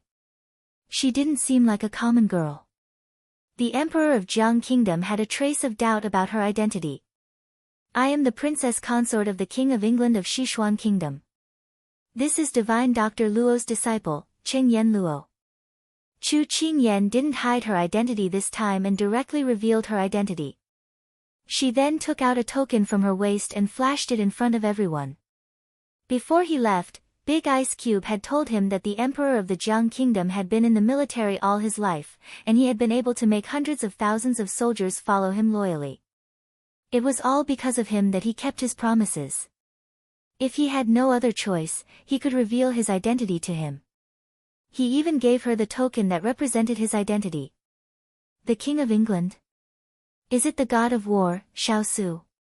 Although Sichuan Kingdom and Jiang Kingdom were separated by Junlan Kingdom, Jiang Kingdom had never been closed off from news of other kingdoms. Chu Qingyan wasn't surprised that he knew about Big Ice Cube. She nodded in acknowledgement. "I heard that the King of England went missing in his own kingdom. Now that he has appeared here, it's a little unbelievable." Jiang Yunli looked at Chu Qingyan. Although her tone was indifferent, her expression was thoughtful, as if she was trying to guess the purpose of Chu Qingyan's trip. Chu Qingyan smiled. The news that the Big Ice Cube was missing must have spread. "So," Chu Qingyan said frankly, "we went out, but unfortunately encountered an assassination. His Highness was poisoned and needed the ice crystal flower as the antidote. We searched many places and finally learned that the ice crystal flower was in His Majesty's hands. So, we came to Jiang Kingdom. Then, you know what happened next." The Emperor of Jiang Kingdom admired Chu Qingyan's frankness and magnanimity. It was rare to see such a young girl who was so eloquent and thoughtful. Just now, she had set a trap for Jiang Yutong to fall into and completely admitted her mistake. It was enough to show that this Chu Qingyan was not simple. She was worthy of being Shaosu's follower. "You want to save Zhou in exchange for the ice crystal flower. Unfortunately, Zhou is out of danger now. What if I don't agree to give you the ice crystal flower?" The Emperor of Jiang Kingdom had a faint smile on his face, but no one could tell what he was thinking at this time. Chu Qingyan couldn't help but smile, and her tone was a little regretful. "Your Majesty of Jiang Kingdom, a doctor has the heart of a parent. Even if you don't exchange, we won't give up on saving the third princess. A kind girl will always be treated well by the heavens, and so will the third princess. But we think that if we can get the ice crystal flower, it will be the best of both worlds. After all, we are outsiders, and you are the ruler of a country. We can only accept any arrangement you make." When playing tricks, she didn't blink. When she was calm, she didn't hold back. When she was regretful, she was still free and easy. Such a Chu Qingyan made the Emperor of Jiang Kingdom see her in a new light. If Zhou was half as perceptive as you, she wouldn't have been deceived by Jiang Yutong until now. The Emperor of Jiang Kingdom sighed. Chu Qingyan shook her head and smiled.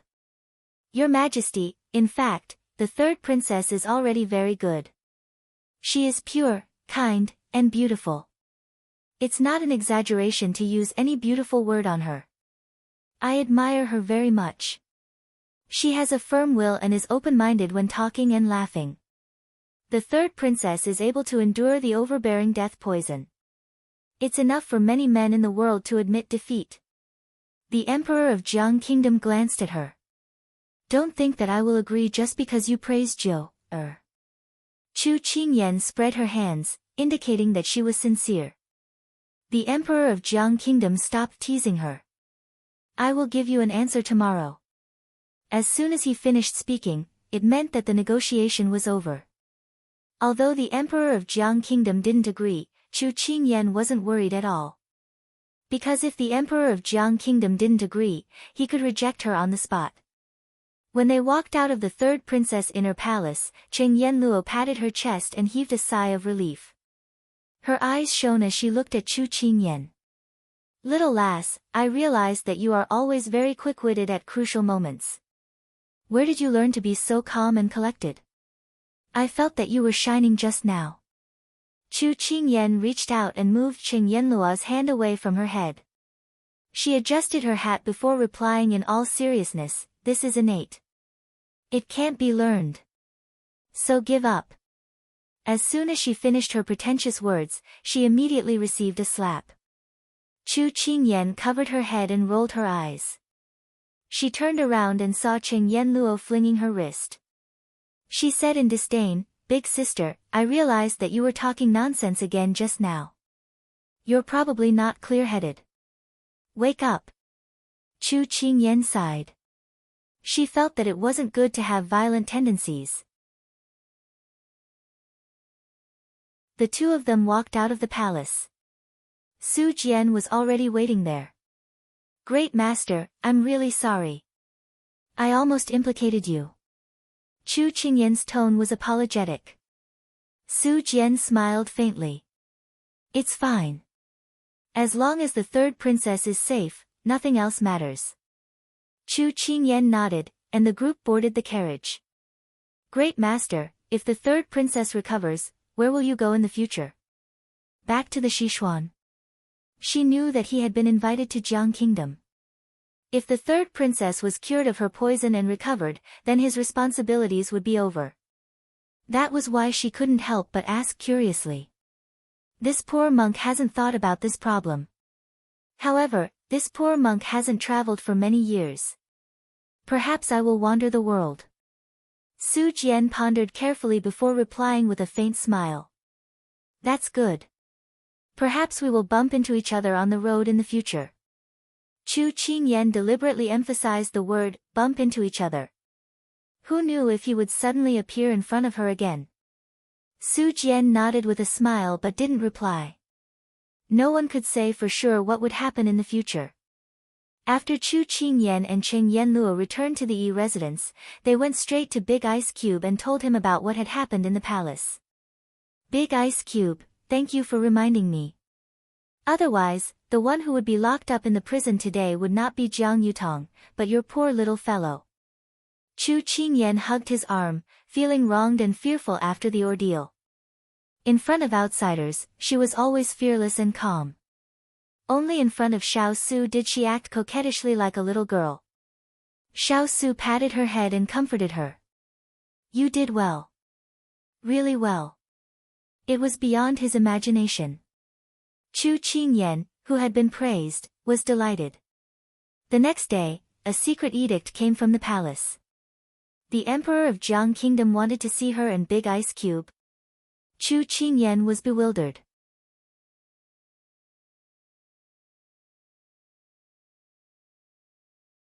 Chapter 484.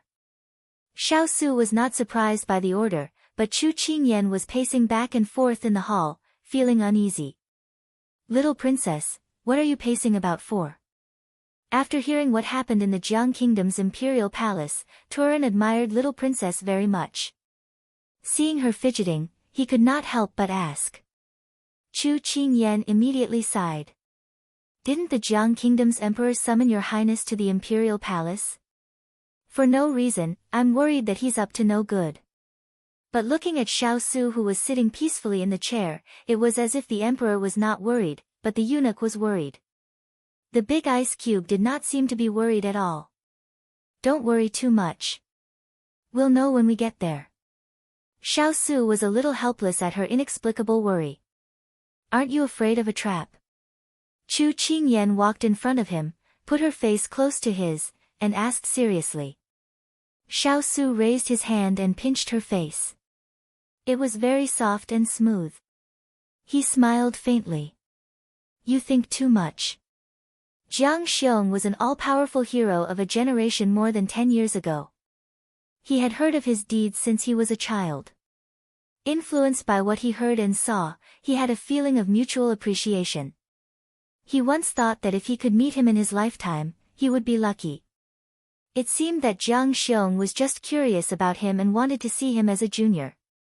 Chu Qingyan grimaced in pain from his pinch.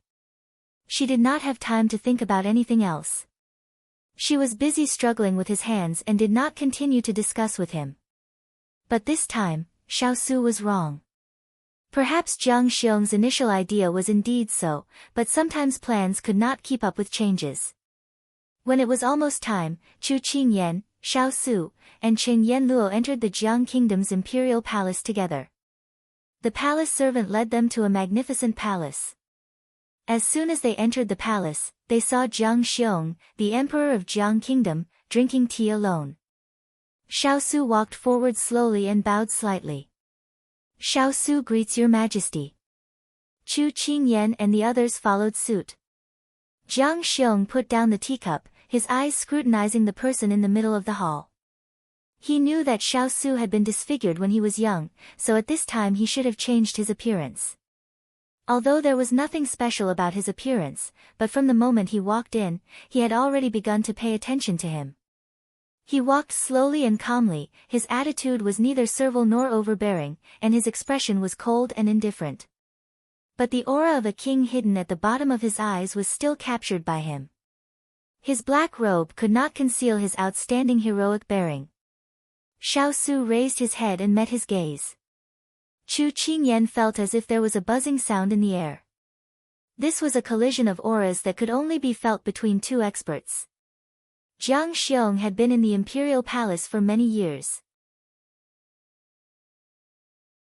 Although his domineering aura was restrained, one could still feel the awe-inspiring aura of his years on the battlefield.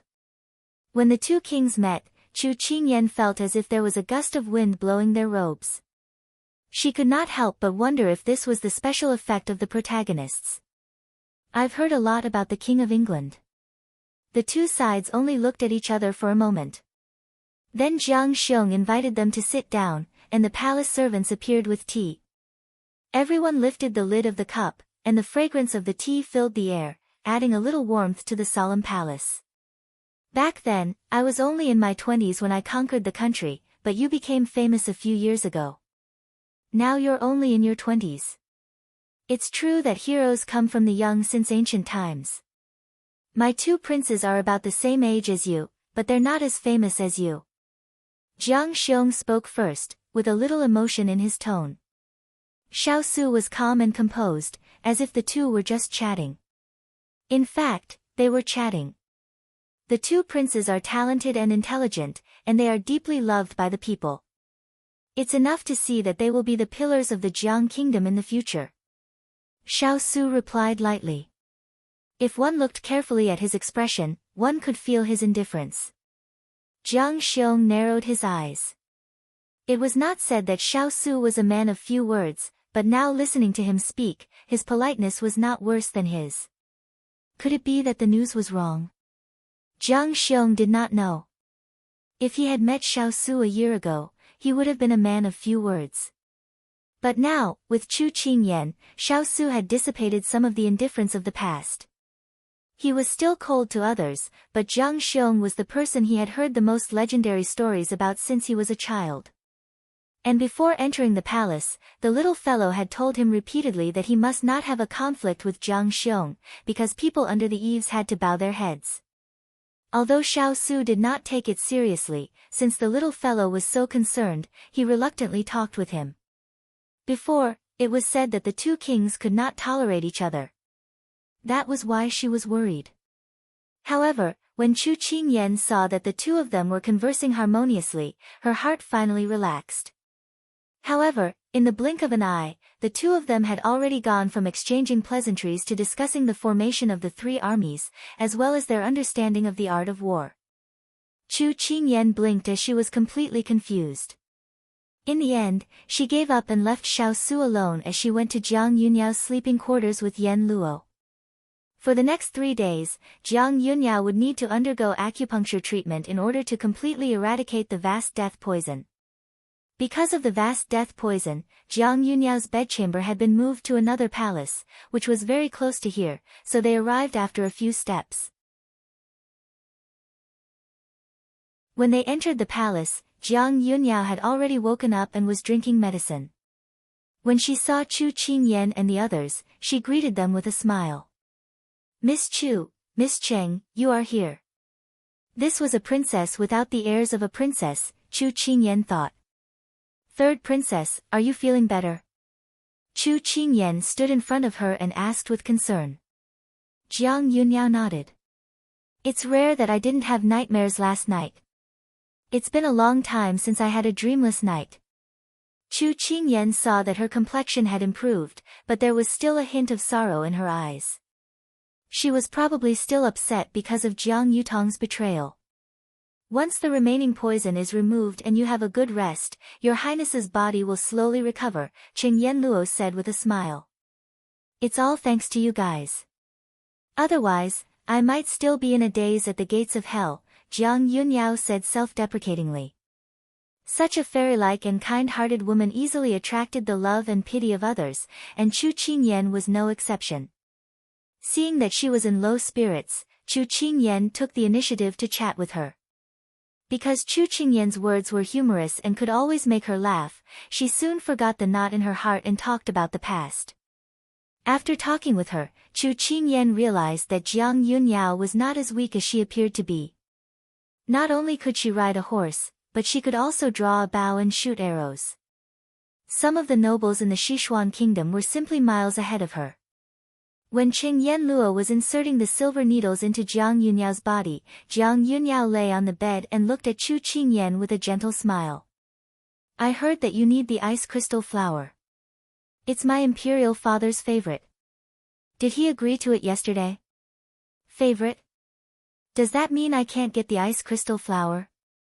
Chu Qingyan frowned and looked troubled.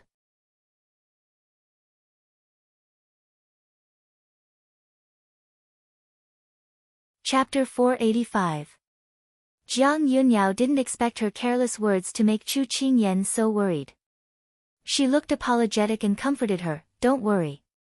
If it really doesn't work, I can go to my father and ask him to give you the ice crystal flower." Chu Qingyan quickly regained her senses and shook her head at Jiang Yunyao. "Thank you, third princess, but there's no need for now. If His Majesty is really unwilling, we'll trouble you again. Although a gentleman doesn't take what others like, this concerns the safety of my prince. Qingyan can only be thick-skinned. You care a lot about your prince?" The girl in front of her was only 10 years old, but she knew how to fight for others wholeheartedly. "Besides my parents, he's the person who treats me the best in this world. So no matter what herb he needs, I'll do my best to get it for him." Chu Qingyan raised the corner of her lips and revealed a gentle smile. These words touched Jiang Yunyao. Back then, if he was willing to be honest with her and say that he needed the 9 days due, she would have persuaded Imperial Father to give it to him no matter what. However, he always hid everything in his heart and did not tell her anything. In fact, it was all her wishful thinking in the beginning. She just didn't wake up until the wedding. His silence really sent her from the clouds to hell. It turned out that everything was just her one-man show. However, as a princess, she had her own dignity and pride. As long as it didn't belong to her, she wouldn't force it. This was the difference between her and Jiang Yutong. While Jiang Yunyao was in a daze, Cheng Yenluo had already removed the silver needles from her body. As she kept the needles, she said to Jiang Yunyao, "Third princess, I'll help you with acupuncture for 2 more days. After that, you'll have to supplement it with medicinal soup for 2 more days. The remaining poison in your body will be cleansed." Jiang Yunyao gathered her sleeves and slowly sat up. At this moment, she was no longer as tired and weak as before. She was full of energy. She said gratefully to Cheng Yenluo, "Thank you for your trouble, Miss Cheng. I'm happy to be of service to the beauty." Perhaps because Jiang Yunyao was as easy to get along with as the little sister next door, Qing Yanluo's teasing personality was exposed again. He did not deliberately follow any etiquette. Jiang Yunyao's face turned red from her teasing. Chu Qingyan couldn't help but cover her mouth. She really thought that Jiang Yunyao was a girl who got shy easily. Since it was still early and Xiao Su and Jiang Xiong didn't say when their conversation would end, when Jiang Yunyao said that she wanted to go out for a walk, Chu Qingyan gladly accompanied her. Cheng Yanluo, on the other hand, went to the Imperial Academy of Medicine with the palace servants because she had to prepare the herbs for Jiang Yunyao for the next 2 days. Jiang Yunyao was supported by Ruyue, while Chu Qingyan walked happily at the side. When Jiang Yunyao saw the flowers, trees, and butterflies outside the palace, she was slightly excited. Every time she saw a flower, she would stop and admire it for a while before continuing on. Chu Qingyan could understand her feelings at this time. She hadn't walked out of the palace for nearly 2 years. It could be said that she was basically isolated from the world. She was sick and weak all day long. Time passed by in bed. Chu Qingyan looked at the beautiful girl who was as beautiful as a flower walking through the flowers and felt a faint sense of pity in her heart. After being tortured by the disease for so long, she could still maintain her original heart, which was very commendable. In the modern world, she had seen many people who were angry, autistic, depressed, and even committed suicide due to illness. Looking at Jiang Yunyao now, she was very glad that this beautiful girl was still as quiet as a blue celestial flower. She was patient, optimistic, and motivated. After the disease was defeated, she glowed with a dazzling radiance, like an orchid, and a fragrance overflowed. Qingyan, the sky is so blue, the flowers are so fragrant, the clouds are so white, and the world is so beautiful. Jiang Yunyao stood in the imperial garden after letting go of Ruyue's hand. She turned around and smiled sweetly at Chu Qingyan. Suddenly, her smile bloomed like a flower, and her voice was sweet and melodious. In the world, she was the only snow-white person who stood alone from the world. The beauty was like a flower separated by the clouds. If she was in Jiang Yunyao's place, she would think that this person was very silly. The sky and clouds were originally this color. But now, when she saw the person walking among the flowers, she only felt that she saw a girl who was suddenly reborn. For nearly 2 years, I spent in bed. The imperial physician also didn't allow me to open the window. I didn't know whether it was sunny or snowing outside, whether it was spring or withered leaves on the branches. I didn't know. I could only imagine it through the palace maid's descriptions. Now, I can finally see it with my own eyes again. I'm really moved. Jiang Yunyao clasped her hands in front of her chest, and her face was full of sincerity. Chu Qingyan was moved by her words. She walked towards Jiang Yunyao, and in her hand was a blue impatiens flower that she had just plucked for her. She presented it in front of Jiang Yunyao and smiled brightly. Third princess, all the haze has passed. Those who hurt you have left. Those who are left are those who care about you. Fate has arranged it so that we can learn how to grow. No matter if we fall or crawl up, no matter if we are hurt or grieved, no matter if we are lost or happy, in the end, what remains is a better version of us. After she finished speaking, Chu Qingyan tilted her head and smiled. Third princess, congratulations. You have been reborn. Jiang Yunyao looked deeply at the exquisite and adorable girl in front of her. The wound in her heart slowly healed because of her words. She took the flower and solemnly said, "Thank you, Qingyan." "You're welcome." Chu Qingyan rubbed her nose. It wasn't her style to be emotional. It was just that she was affected by Jiang Yunyao's emotions just now, and couldn't help but be artistic. Jiang Yunyao held the blue impatiens flower and smiled. "Qingyan, why don't you stay with me today? I like you very much. I like listening to you and chatting with you very much." Chu Qingyan thought for a moment, then blinked and said, "I will ask His Highness later to see if I can stay." Jiang Yunyao smiled. It seems that there is still someone who can tame a little rascal like you. At this moment, the two people sitting in the pavilion near the imperial garden were watching the movements of the two girls below. Jiang Xiong looked at his daughter, who was smiling so happily for the first time in 2 years. His heart was filled with emotions. If it wasn't for Jiang Yutong and that brat from the Tang family, he wouldn't have let his daughter suffer like this. Your little princess consort is quite clever, Jiang Xiong said ambiguously. Xiao Su raised his brows. She is a little stupid. Your Majesty, please forgive her. I think she is quite good. Your imperial grandfather has good taste. Jiang Xiong smiled. Xiao Su didn't know why Jiang Xiong kept talking about the little fellow. He picked up the teacup and didn't intend to continue the conversation. Jiang Xiong suddenly stopped smiling, and his expression turned serious. It was the first time he had mentioned the ice crystal flower today. I know your goal is the ice crystal flower. It is not impossible to give it to you, but I have a condition. Please speak. Xiao Su looked at him indifferently. Use 1 ice crystal flower in exchange for your little princess consort accompanying Jiu, for 3 years. How about it? Jiang Xiong asked as he played with the teacup in his hand.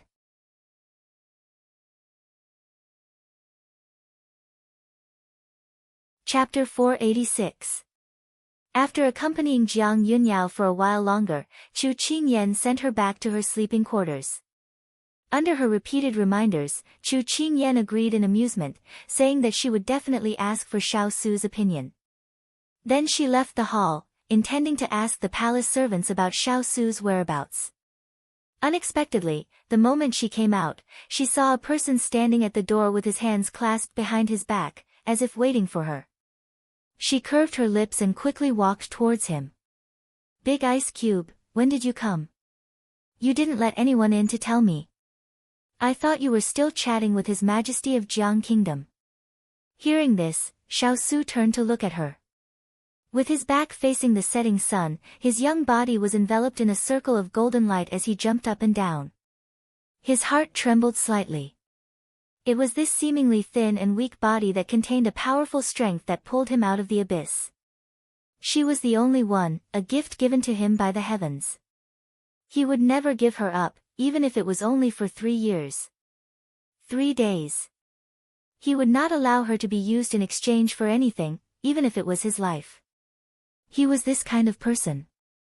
He would rather bear all the pain himself than let the people he cared about suffer in silence. Little fellow, come here. The voice seemed to come from the bottom of the ancient pond. It was a little light, and then it rippled on the surface of the water, spreading in her heart little by little. She did not know why the big ice cube suddenly became depressed, but at this moment, he was facing the setting sun. The light enveloped his entire body, and the sunlight shone into his eyes. Xian Mo's eyes were misty at this moment, and she could not see his expression clearly. Her heart hesitated, but she still walked towards him step by step. Her hands were clasped behind her back, looking very obedient. Big Ice Cube, what's wrong? That's right, the third princess wants me to stay in the palace to accompany her today. What do you think? She raised her head, but before she could take in his expression, a black shadow suddenly covered her. Before she could react, she was already in his arms. Xiao Su's sudden action caused Chu Qingyan to be at a loss. Big Ice Cube, what happened? Just as she finished speaking, she heard his deep voice ring in her ear. Not good. Not good. What's wrong with that? Are you not feeling well? Chu Qingyan was so scared that she wanted to break free from his arms to see what was wrong with him. But the person hugging her, his hands were as firm as iron, holding her in his embrace. His chin rested on the top of her head, making her unable to resist. Don't stay. Even as an exchange, I won't allow it. Xiao Su tightened his grip, as if he was holding onto a treasure that could leave him at any time. He was so tender that he couldn't bear to let go. Chu Qingyan was confused by his incoherent words, but she understood that he didn't want her to stay in the palace overnight. Chu Qingyan didn't think it was a big deal, but the big ice cube's reaction was not a small matter in her eyes. If I don't stay, what are you worried about, big ice cube? Chu Qingyan asked in his arms. She would suffocate if she continued to be hugged by the big ice cube. Could he let her catch her breath first? Perhaps sensing her discomfort, Xiaosu loosened his grip and let her out of his embrace. Looking at the little fellow with messy hair in front of him, Xiaosu was a bit shocked. He seemed to have lost control of his emotions just now. This was the first time that he didn't control his emotions well. As a commander, the most taboo thing was to show his emotions on the surface, so he was often strict with himself and didn't allow his emotions to be exposed. But just now, he had violated a military taboo. But when that pair of wet eyes looked at him helplessly, Xiaosu couldn't help but reach out to smooth out her messy hair. He had almost forgotten that he had already left the Sichuan. Perhaps in the future, he wouldn't have the chance to lead an army, so why was he still so restrained? Big Ice Cube, what's wrong? Don't scare me. Chu Qingyan felt that something was wrong with him and couldn't help but ask again. I'm fine. Xiaosu helped her smooth out her long hair and casually replied. Chu Qingyan didn't believe him. She clenched her hands into fists and said angrily, Is that Jiang country's emperor making things difficult for you? Tell me, I'll help you beat him up. Hearing her childish words, Xiaosu couldn't help but smile. He took her hand and slowly walked out of the palace. Do I look like someone who would be made things difficult for? Chu Qingyan immediately shook her head, but she was still worried. The big ice cube's sudden change in mood must be related to Jiang Xiong. Otherwise, why would the big ice cube seem to have changed into a different person when they just came out of his place? Big Ice Cube, tell me the truth. If you are bullied, I won't laugh at you. I will help you bully back. Chu Qingyan grabbed his arm and comforted him. Xiaosu's face was covered with black lines. The little fellow thought that he was too weak. It seemed that it was time to correct her perception. Watch the road, don't jump around.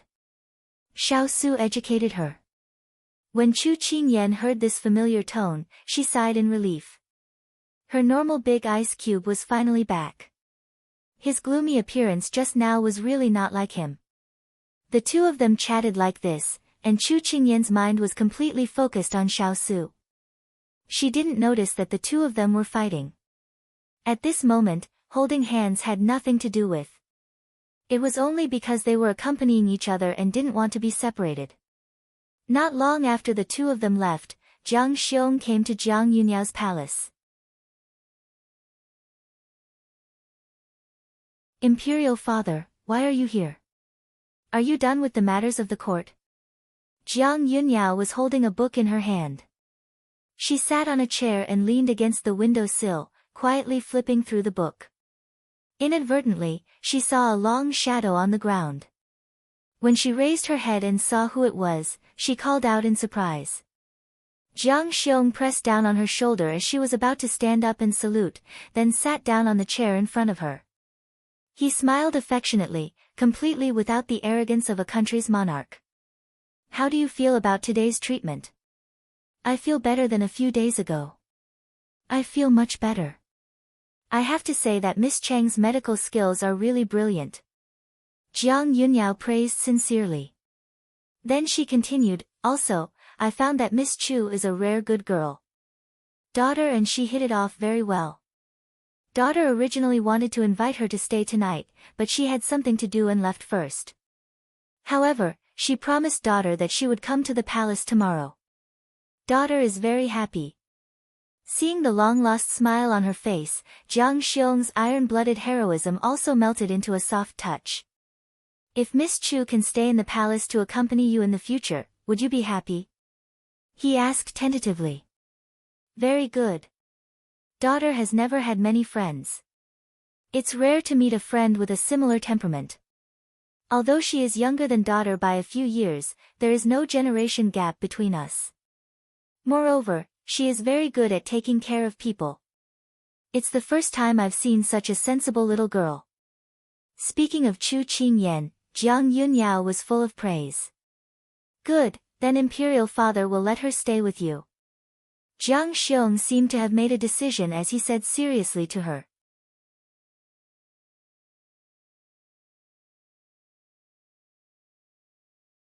Chapter 487. When her father said that he would let Qing Yan stay with her, she couldn't help but think back to the time when he said the same thing. Then, there was the imperial edict to bestow marriage. Jiang Yunyao was stunned and recovered from her joy. Father, Miss Chu still wants to return to Sichuan. How can you let her stay? When Jiang Xiong heard her words, he hesitated for a moment. He wanted to gloss over it, but when he saw his daughter's pure eyes, he thought of Tang Qingchang and couldn't bear to lie to her anymore. It could be considered as a negotiation. She needs the ice crystal flower to treat Xiao Su's illness. You need a friend. Before Jiang Xiong could finish his words, Jiang Yunyao's expression had already changed. She immediately interrupted him and said righteously, Imperial Father, if you still want to use the means of a deal to force them to agree, I will look down on you. Jiang Xiong didn't expect her to be so resolute and didn't know what to say for a moment. Perhaps sensing that her tone was too unyielding, Jiang Yunyao immediately softened her tone. She pursed her lips and gently reasoned with him, Imperial Father, your daughter has already grown up. There are many things that I can do on my own. Whether it is getting married or making friends, I have my own judgment. You only need to focus on the affairs of the imperial court. There is no need to worry too much. Jiang Yunyao put down the book in her hand and reached out to hold the big hand in front of her. She said coquettishly, your daughter is favored by the heavens. What do you need to force others to do? Qing Yan is a very good person, and I like her very much. However, this should not be a reason for me to restrict her from staying by my side. You see, the bird flying in the sky is very intelligent, and I like it very much. However, if you capture it and place it in a cage for me because of this, then you would be breaking its wings. Daughter likes the way it flies, and not the way it looks when it is unhappy in a cage. Therefore, Emperor Father, daughter is already a young lady and can make her own decisions. I can work hard to obtain what I want. Can you just watch me from the side, unless I ask you for help? Do you really think so? Jiang Xiong had the illusion that his daughter had just grown up. Jiang Yunyao nodded heavily. She changed her tone and said in a low voice, because I don't want the past to repeat itself. Jiang Xiong was slightly startled, and it took him a while to realize what she was referring to. His heart was filled with self-reproach again, and he couldn't help but reach out to pull his thin daughter into his arms. Patting her back, he said guiltily, all right, in the future, you can make your own decisions. Imperial Father will no longer order you around. Everything will go according to your wishes. Imperial Father, you really are the best father in the world. Jiang Yunyao's eyes were wet.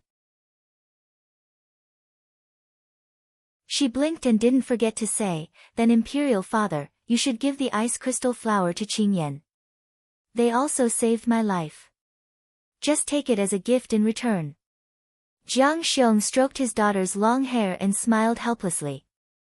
His daughter did not inherit his heart of stone, but inherited her mother's kindness. All right, Imperial Father promises you, but you have to wait until the poison in your body is completely cured. Thank you, Imperial Father. Jiang Yunyao gladly agreed. The next day, she went to the palace. Originally not on the summons list, the big ice cube also went. Chu Qingyan was a bit surprised. The big ice cube was not the kind of person who liked to interact with the people in the palace. Although she was curious, Chu Qingyan didn't ask any more questions. Knowing that Xiao Su was going to the palace, Jiang Xiong, who had nothing to do, still invited him over. He said that he wanted to let the two princes compete with him. Chu Qingyan felt that this was pretty good. It would let him move his muscles and bones, so the big ice cube would have nothing to do. Jiang Yunyao's body recovered very quickly. When they met today, Chu Qingyan felt that her complexion was much better. Her previously pale cheeks now had a pink color. It was really a feast for the eyes. Chu Qingyan smiled at her, Third princess, you look better and better. If you work hard to take care of yourself, you will be as radiant as before. Chu Qingyan's teasing made Jiang Yunyao laugh. Ruyue, who was beside her, had a better impression of Chu Qingyan. She poured a cup of tea for Chu Qingyan and said with a smile, "Every time Miss Chu comes, you can make our princess happy." Just now, before you arrived, our princess was looking at the door of the hall eagerly. Every once in a while, she asked me when you would arrive. It shows how much she misses you. As soon as Ruyue finished her words, Jiang Yunyao glared at her. "You talk too much." Ruyue stuck out her tongue and slipped away to do her work. Chu Qingyan leaned on the table and watched Yan Luo perform acupuncture. She chatted with Jiang Yunyao. "Third princess, do you feel like you have been away for 3 years if you don't see me for one day?" As soon as she finished her words, Yan Luo couldn't help rubbing her arms. "Little girl, can you not say such horrible words? I have goosebumps. This is called hitting it off with third princess. Do you know that there are so many people in the world who pass by, and you know how many of them will become close friends at a glance? Maybe it's a once-in-a-thousand-years chance." Chu Qingyan shook her head and said slowly. "To be honest, I also feel that I hit it off with Qingyan. Although we have only met a few times, once we talk, we feel familiar with each other. This is fate." Jiang Yunyao smiled and continued Chu Qingyan's words. Her eyes were curved like the bright crescent moon in the sky. Chu Qingyan nodded heavily. "I second it." Yan Luo shook her head when she saw the two of them singing together. These two girls were hopeless. But after laughing, Yan Luo put away the silver needles and left the bedchamber for the Imperial Institute of Medicine. It was said that she had found a lot of rare herbs and planned to study them. So, Chu Qingyan and Jiang Yunyao were left in the room again. Jiang Yunyao tidied up her clothes and took Chu Qingyan out of the bedchamber. Since she could walk, she liked to go out and didn't want to stay in the room. In a small pavilion, Jiang Yunyao took the fish food prepared by Ruyue. She leaned against the railing and fed the fish little by little. Chu Qingyan stood beside the leisurely Jiang Yunyao, but her thoughts were far away. Last night, she asked Big Ice about the ice crystal flower, but he said that he got nothing. He also forbade her to mention the ice crystal flower to the royal family of the Jiang kingdom. Otherwise, he would punish her by copying books. This matter had troubled her for the whole night, and she still couldn't find the answer. Jiang Yunyao turned around and saw her in a daze. She couldn't help but put down the fish food in her hand and said with a smile, "Are you worried about the ice crystal flower?" Chu Qingyan returned to her senses and touched her face. Confused, she asked, "Am I that obvious?" Jiang Yunyao nodded seriously and pointed to her cheek. "It says I want the ice crystal flower here." Chu Qingyan couldn't help laughing. Sometimes Jiang Yunyao was quite cute, just like now. "Tomorrow, I'll ask my father to give you the ice crystal flower. Don't worry," Jiang Yunyao said seriously. Chu Qingyan was shocked by the sudden good news. After a while, she came to herself. "Thank you, third princess." Her eyes were wet and inadvertently reddened. "Don't be happy so early. I need your help." Jiang Yunyao looked at her ecstatic and couldn't help laughing. "Not to mention one, I can help you with hundreds of things." Chu Qingyan was incoherent.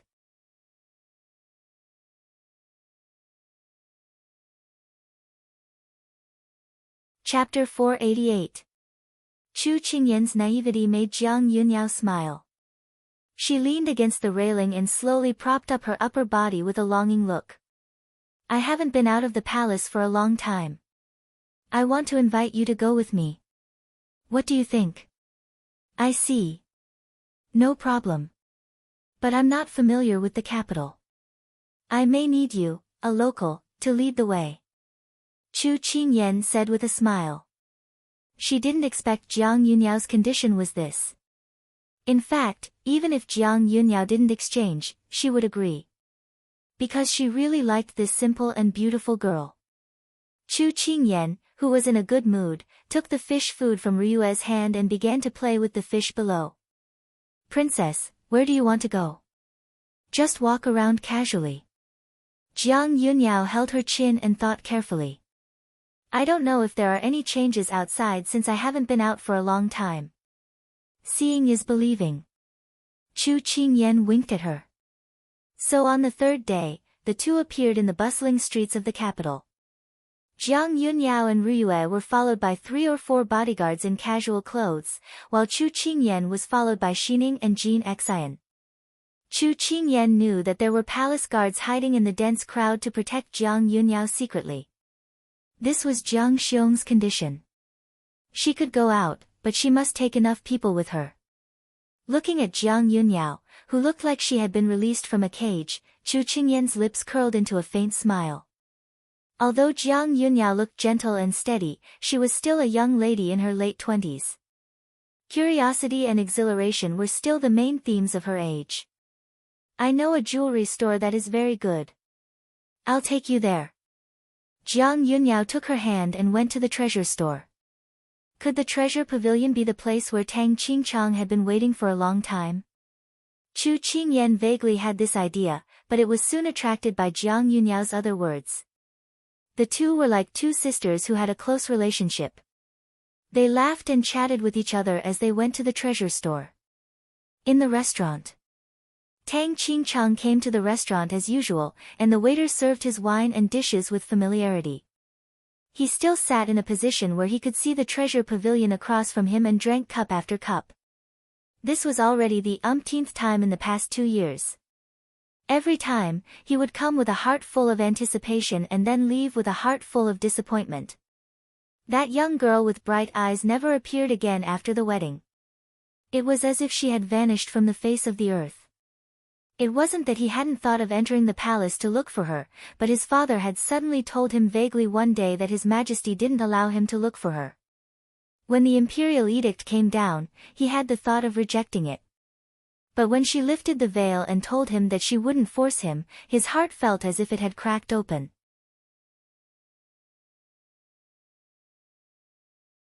Countless cold winds poured in, making him feel as if he had fallen into an ice cellar. It turned out that it wasn't that he didn't like her, but that he understood it too late. He drank another glass of wine. The burning sensation traveled from his tongue to his throat. For the past 2 years, he had been sober as he watched himself sink into depravity.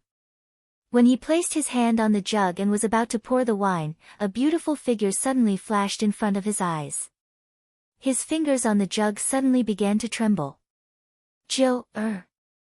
Was it her? He wiped his eyes, thinking that she would disappear again like before, but when he opened his eyes again, that flower-like smiling face was like an arrow, piercing straight into his heart. He suddenly stood up. The wine jug spilled and the table made an ear-piercing sound. But he didn't feel it at all. He quickly walked out of the restaurant and strode towards the treasure pavilion across the street. A carriage came and almost knocked into the distracted Tang Qingchang. Only then did Tang Qingchang come back to his senses. If he went over so rashly, would she talk to him? For the first time in more than 10 years, the calm and reserved Tang Qingchang had stage fright. At this time, he didn't know if it was because she felt his gaze or if it was by accident, but Jiang Yunyao, who was about to enter the treasure pavilion, suddenly turned her head and saw the person she hadn't dared to think about in the past 2 years.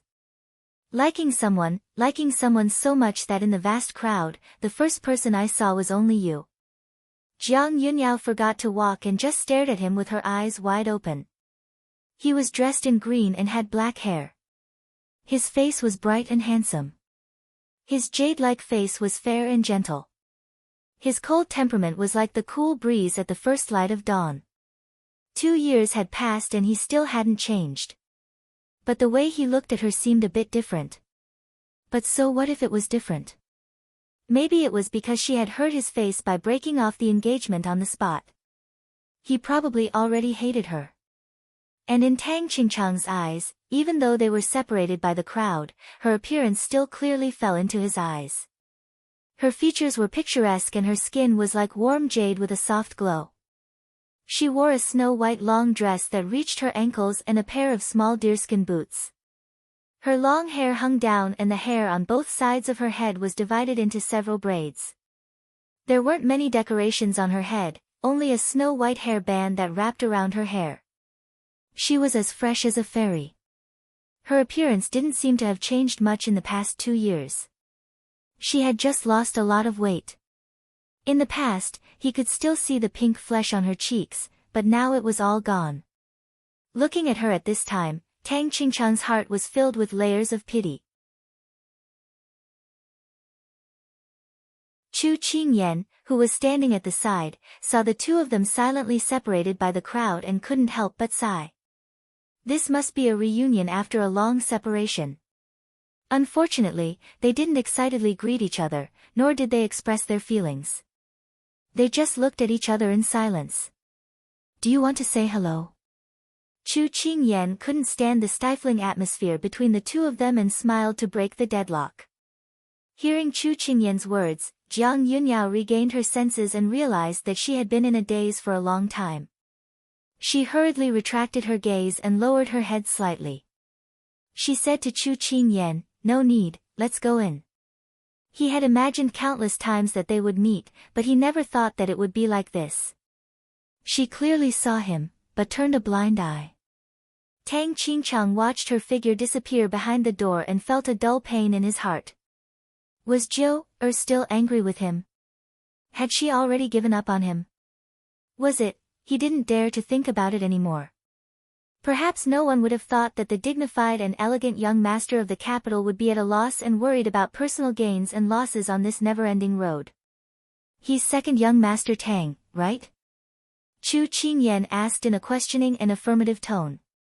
Jiang Yunyao was slightly stunned when she heard his name, then her eyes curved into crescents as she smiled and said, "It's him. He's also the young man I've liked for 16 years. It was no big deal to admit it. It's just that after leaving the Prime Minister's residence that day, I've already decided to give up on him." Chu Qingyan felt a little sad when she heard this. After liking him for so long, it must be very painful to let him go just like that. Second young master Tang. Chu Qingyan looked to the side and saw Tang Qingchang standing at the side. She exclaimed in surprise. Jiang Yunyao's body stiffened, then she slowly followed Chu Qingyan's line of sight. "Yong, second young master Tang." She lowered her head slightly and said politely yet uncomfortably. The two of them were clearly standing so close, but it was as if they were worlds apart.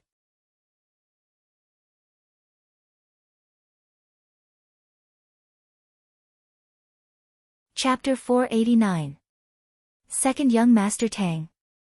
These 4 words were what other people called him. He had heard it many times and got used to it. However, what he couldn't get used to was that these 4 words came out of her mouth. Because, since they were young, she didn't call him that. When she was 3 or 4 years old, she didn't know how to pronounce his name, so she separated his name. She followed him all day long and called him Brother Yongri. At that time, it was very annoying. Now, when he heard these 4 words from her mouth, Tang Qingchang's heart suddenly sank. It seemed that many things were only cherished when they were lost. He heard her say that she was tired, so the people around her sent her back. When they passed by, he wanted to reach out to hold her and ask her how she had been in the past 2 years. But his hands were heavy and he couldn't lift them up. Was it because he couldn't lift them up or didn't dare to? Was he afraid that he couldn't say it or that she wouldn't answer? Tang Qingchang clenched his fingers and his mood instantly sank to the bottom. After some time, he turned around and couldn't see her figure anymore. Tang Qingchang returned to his room like a walking corpse. He threw himself on the bed, but the words he heard in the shop echoed in his ears. "It was him, the young man I liked for 16 years. But after leaving the Prime Minister's mansion that day, I decided to give up on him. Frankly said that I liked him and resolutely said to let him go." She had always been like this. In the past, when she chased after him, she had never concealed her feelings for him. Whether he responded or not, she was happy with herself. Now, she said that she wanted to give up on him. His heart felt like it was being cut by a knife. On the day of the wedding, the MC said several times that the couple should bow to each other, but she didn't move. All the guests were silent. He wanted to tell her to stop fooling around at this time, but he heard her say seriously under the red veil. Yongri, are you willing to take me as your wife? This is a marriage bestowed. Don't fool around. If you marry me, will my father give you the 9 days due? Yes. As soon as he finished speaking, he vaguely felt the figure in front of him shake slightly. Suddenly, she lifted the veil. Her usually smiling eyes were full of tears, but she held them back. Since you don't like me, then I won't like you anymore. As soon as she finished speaking, she turned to face all the guests present and said loudly, due to personal reasons, I am unable to hold the wedding. This princess is willing to give the 9 days due as an apology gift to the Tang family. After she finished speaking, she resolutely turned around without hesitation. Everything happened so quickly that he didn't have any time to react. He could only watch her leave quickly. Every time he recalled the scene that day, he could not forget the red veil left behind by his master. Tang Qingchang covered his eyes with his hands and smiled bitterly in his heart. Tang Qingchang, you reap what you sow. If you hadn't answered in a fit of pique, would the ending have been different? No one gave him an answer. Because no one could give him an answer. On the other side, Chu Qingyan felt that Jiang Yunyao had been in low spirits ever since they left Jinbao Pavilion. After getting into the carriage, Jiang Yunyao, who had her head lowered, suddenly lost control.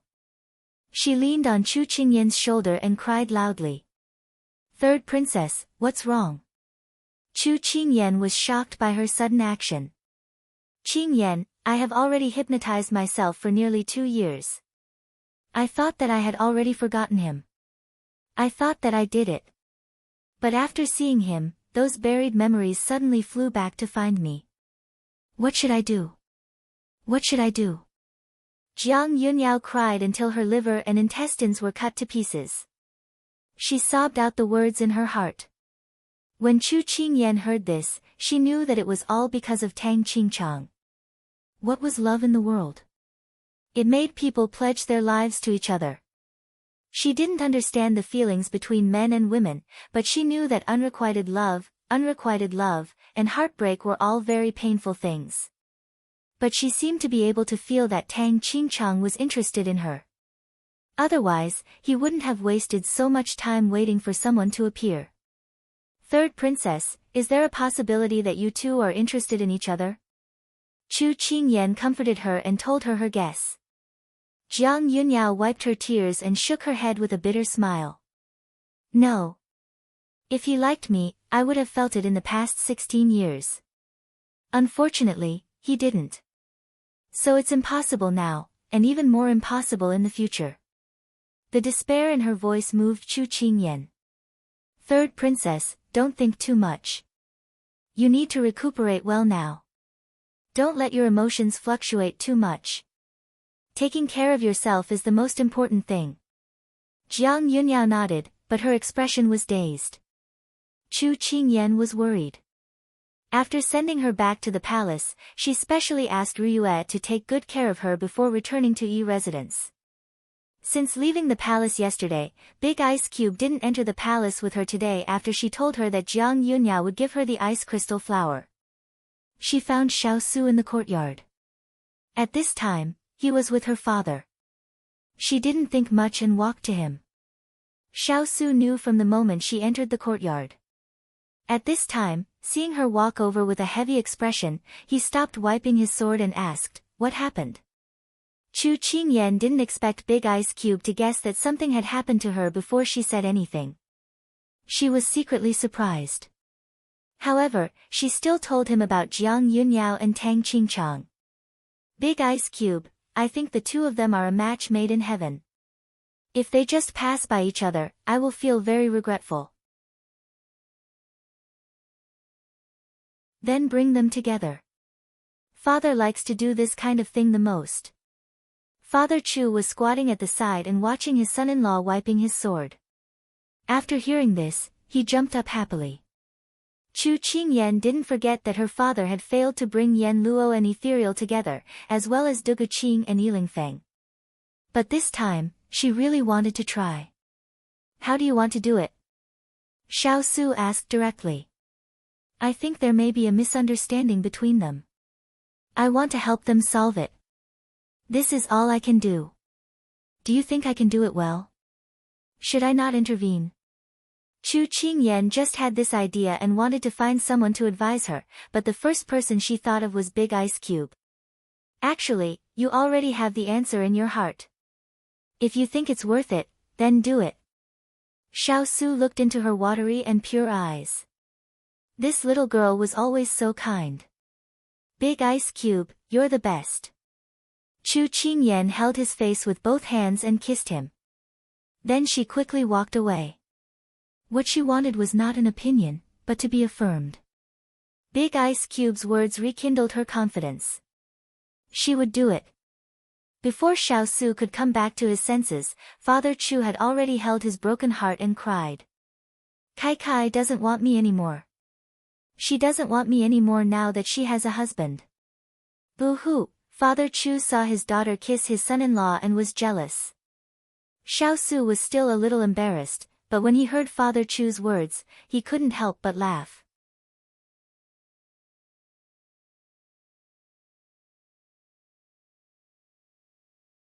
Chapter 490.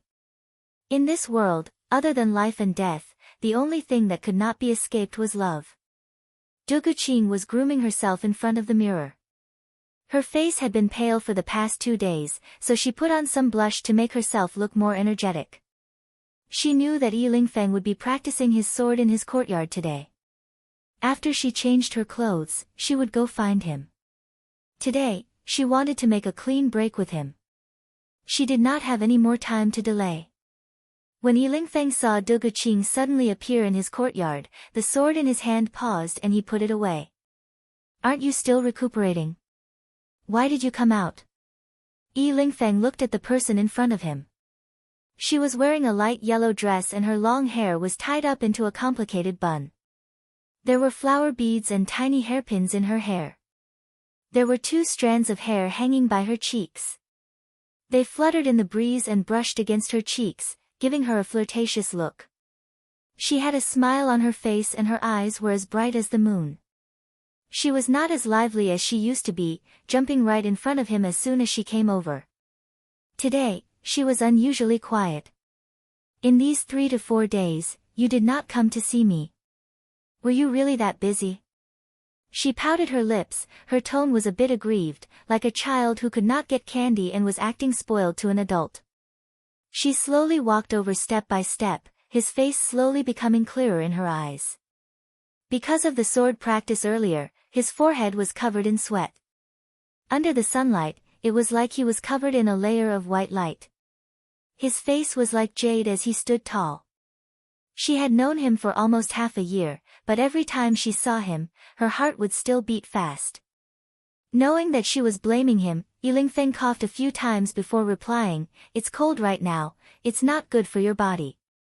Go back first, I'll come see you when I have time." When is the time? Later? Tomorrow? Or will we wait forever? Dugu Qing blinked, her expression serious as she asked. Miss Dugu, there are some things that we should know in our hearts. There's no need to say it out loud, otherwise it will be uncomfortable between us. He originally wanted to say a few more perfunctory words, but hearing the hidden meaning in her words, Yiling Feng frowned, feeling a bit impatient. Feeling his displeasure, Dugu Qing felt a little hurt, but she forced herself to look at him seriously. Ling Feng, I want to ask you something. Can you seriously consider it before you answer? It was rare to see her so solemn. Yiling Feng put away his impatience and stabbed the sword in his hand into the ground, looking at her. Okay. I like you, but have you ever liked me? She had asked him this question many times. She had chased after him and pestered him from the imperial capital to the border, and from the border to the imperial capital. She had never given up. She had joked, teased, and casually asked him this question, but she had never asked him this question so seriously. Her eyes were bright and calm. Although there was a trace of shyness, she suppressed it in her eyes. Yi Lingfeng stood rooted to the ground in shock. He wanted to avoid the question again, but the person in front of him was calmly waiting for his answer. If he was reborn at the last minute, it would not be in line with his natural disposition. Finally, he calmed down and used the same serious expression to look at her. This girl was different from the girls he had met in the past. She was strong, humorous, hardworking, and magnanimous. If it was 10 years later, he might have taken her as his wife. But now, he did not want to be tied down so quickly. He wanted the vast world, to soar freely, and not to be entrenched in a small piece of land. He heard himself slowly say word by word, "My heart had been moved before, but that was only in the past. You have been by my side for so long, you should know that I am not the kind of person who is forever in love." Although she already knew the answer, but hearing it with her own ears, that kind of overwhelming pain and sadness was enough to drown her. "Can you give it a try? Try to like someone for a long time." She pursed her lips, throwing away all of her reservations, all of her timidity. She raised her eyebrows, looking at him with bright eyes. This was the first time. She was so humble. Her status never allowed her to lower her head. But, she thought, to be able to lose face for the one she loved, that was nothing. Even if she had to give up, she had to give up completely. Her reaction was out of his expectations. If it was those girls in the past, they would have already started to cry and curse him, but no one had ever asked him so seriously, asking him if he wanted to be the same from start to finish and not play around. "But, if I tried, I would not be that Yi Lingfeng." His answer was concise and clear, which was his usual style. It was an expected answer. Although she knew it would be like this, but her heart still hurt. Her eyes seemed to be filled with water, wave after wave. She closed her eyes, not allowing herself to cry. She was not a coward. No cursing, no tears. Yi Lingfeng looked at her without blinking.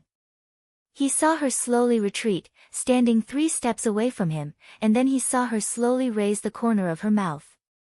"Yi Lingfeng, I have given up. In the future, I will not pester you anymore. You are like the wind. Perhaps the vast world belongs to you. I am not the kind of person who pesters endlessly. From now on, you will have a beautiful woman by your side. I hope you will be safe and sound for the rest of your life." Too tired, chasing after a gust of wind, unable to catch it, unable to keep up. Du Guqing slowly opened her mouth. Her eyes looked past him, looking at the endless blue sky behind him. Her words caused Yi Lingfeng's pupils to shrink abruptly.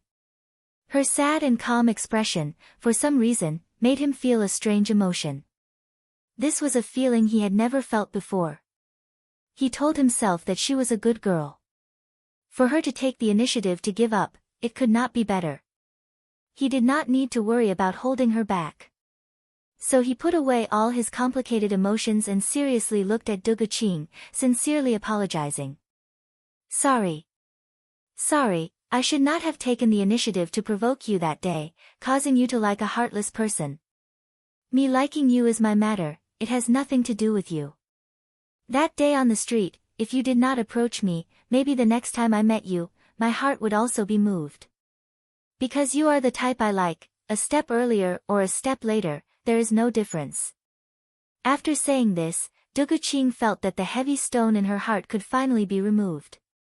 Yi Lingfeng did not think she would say this. For a moment, he did not know how to respond. "All right, I won't disturb your sword practice.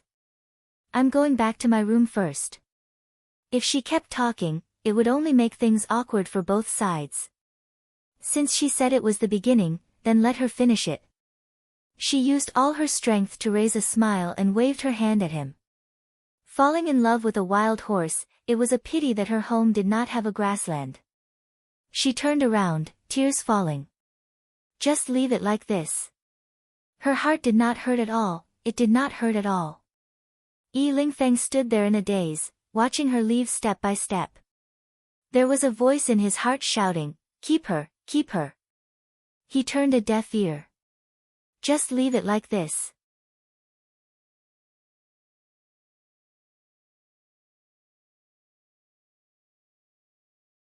Chapter 491. Chu Qingyan summoned Turan and explained that she wanted to find Tang Qingchang. Turan ordered the Zephyr cavalry to investigate without a word. Soon, there was news. Tang Qingchang was in the plum blossom forest in the west of the capital. Chu Qingyan tapped her fingers on the table as a smile appeared on her face. Very good, let's go to the plum blossom forest.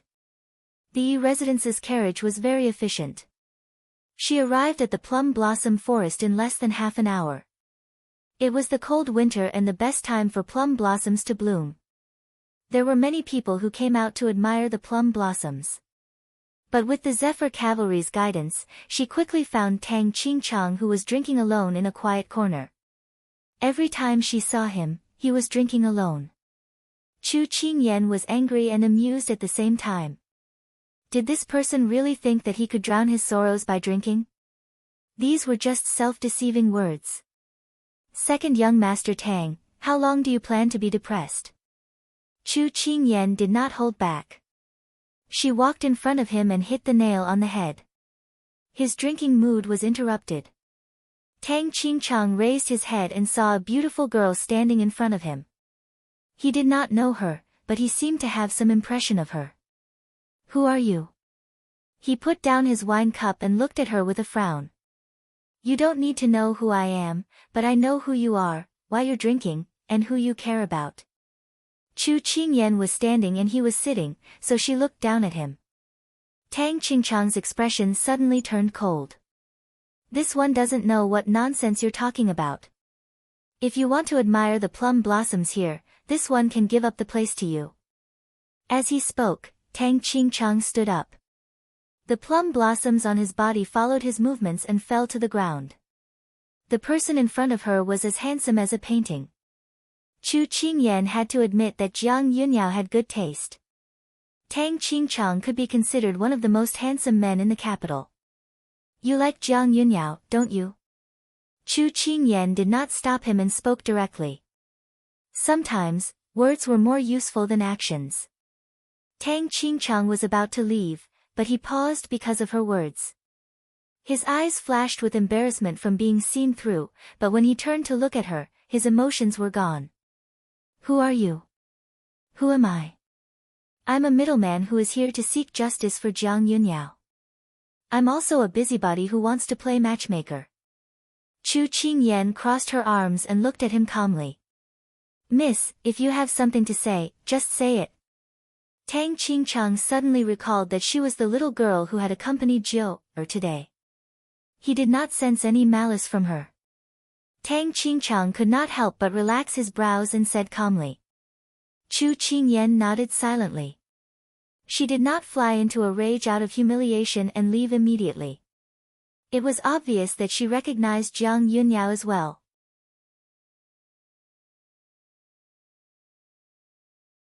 It seemed like it was not that he did not have feelings for Jiang Yunyao, he just did not show it. Imagine a living person jumping around in front of you for more than 10 years. How could you not have any feelings for her? Even iron and stone. Chu Qingyan did not beat around the bush and went straight to the point. Do you know that after the wedding last year, she fell ill? As soon as she said this, she saw him frown. Chu Qingyan knew that he did not know. She did not give him a chance to answer and continued to ask. Then it's even more impossible for you to know that she was poisoned by someone and was bedridden until the day before yesterday. She was tortured for almost 2 years. Chu Qingyan's bright eyes stared into his shocked eyes. Also, if she was not found in time, she might have turned into a wisp of soul by now. What is going on? Why is there no news from the imperial palace? Tang Qingchang went forward and wanted to grab Chu Qingyan to ask, but he was stopped by the black-clothed man. He could only stare at Chu Qingyan with red eyes. Chu Qingyan looked at the man who had been so elegant and cool just a moment ago. Now, He had lost control of himself. The pain in his eyes was real. She sighed. It was another couple who loved each other, but one was sad and desperate, and the other did not dare to admit it. They almost parted ways. Thus, Chu Qingyan did not waste any more time. She immediately told him everything that had happened to Jiang Yunyao. After listening to Chu Qingyan's story, Tang Qingchang turned around and punched the plum blossom tree. The plum blossoms fell down, but there were more emotions in his eyes. Regret, pain, pity, self-blame, and longing flashed in his eyes. It was so fast that even Chu Qingyan could not catch it. After a moment of silence, Tang Qingchang immediately turned to Chu Qingyan and said, "Thank you for telling me. I will repay you in the future. I have something important to do, so I will leave first." Chu Qingyan looked at the figure in the distance and raised the corner of her mouth. It was up to him whether he could succeed in holding her hand.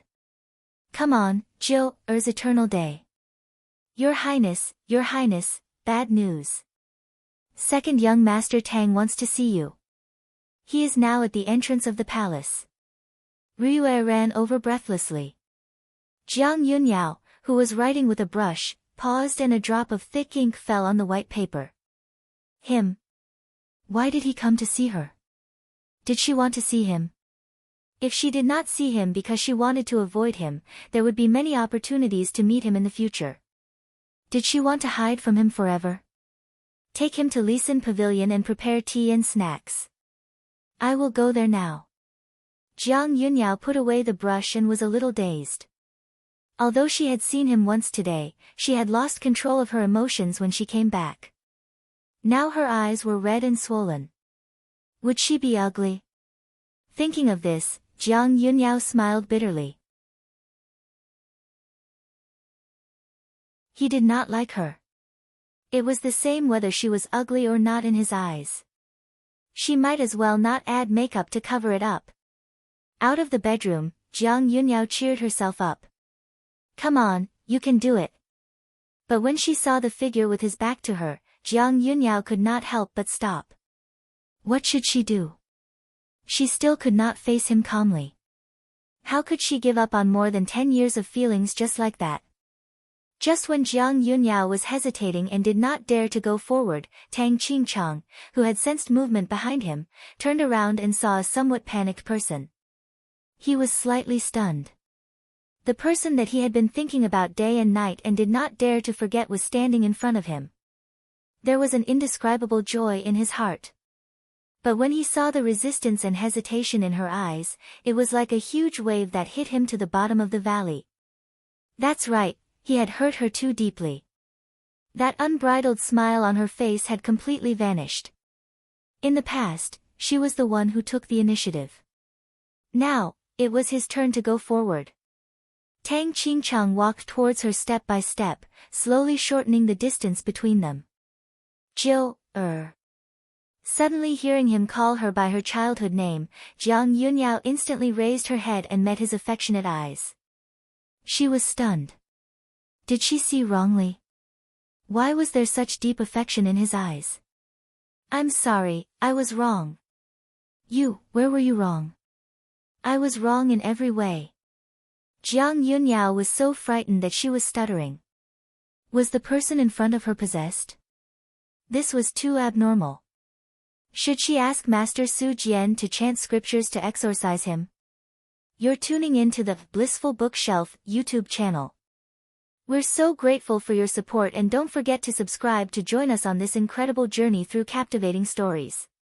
Your generosity through donations truly makes a world of difference, as it's the primary source of revenue that allows me to expand and enhance this channel for you. Thank you from the bottom of my heart for being a part of this adventure.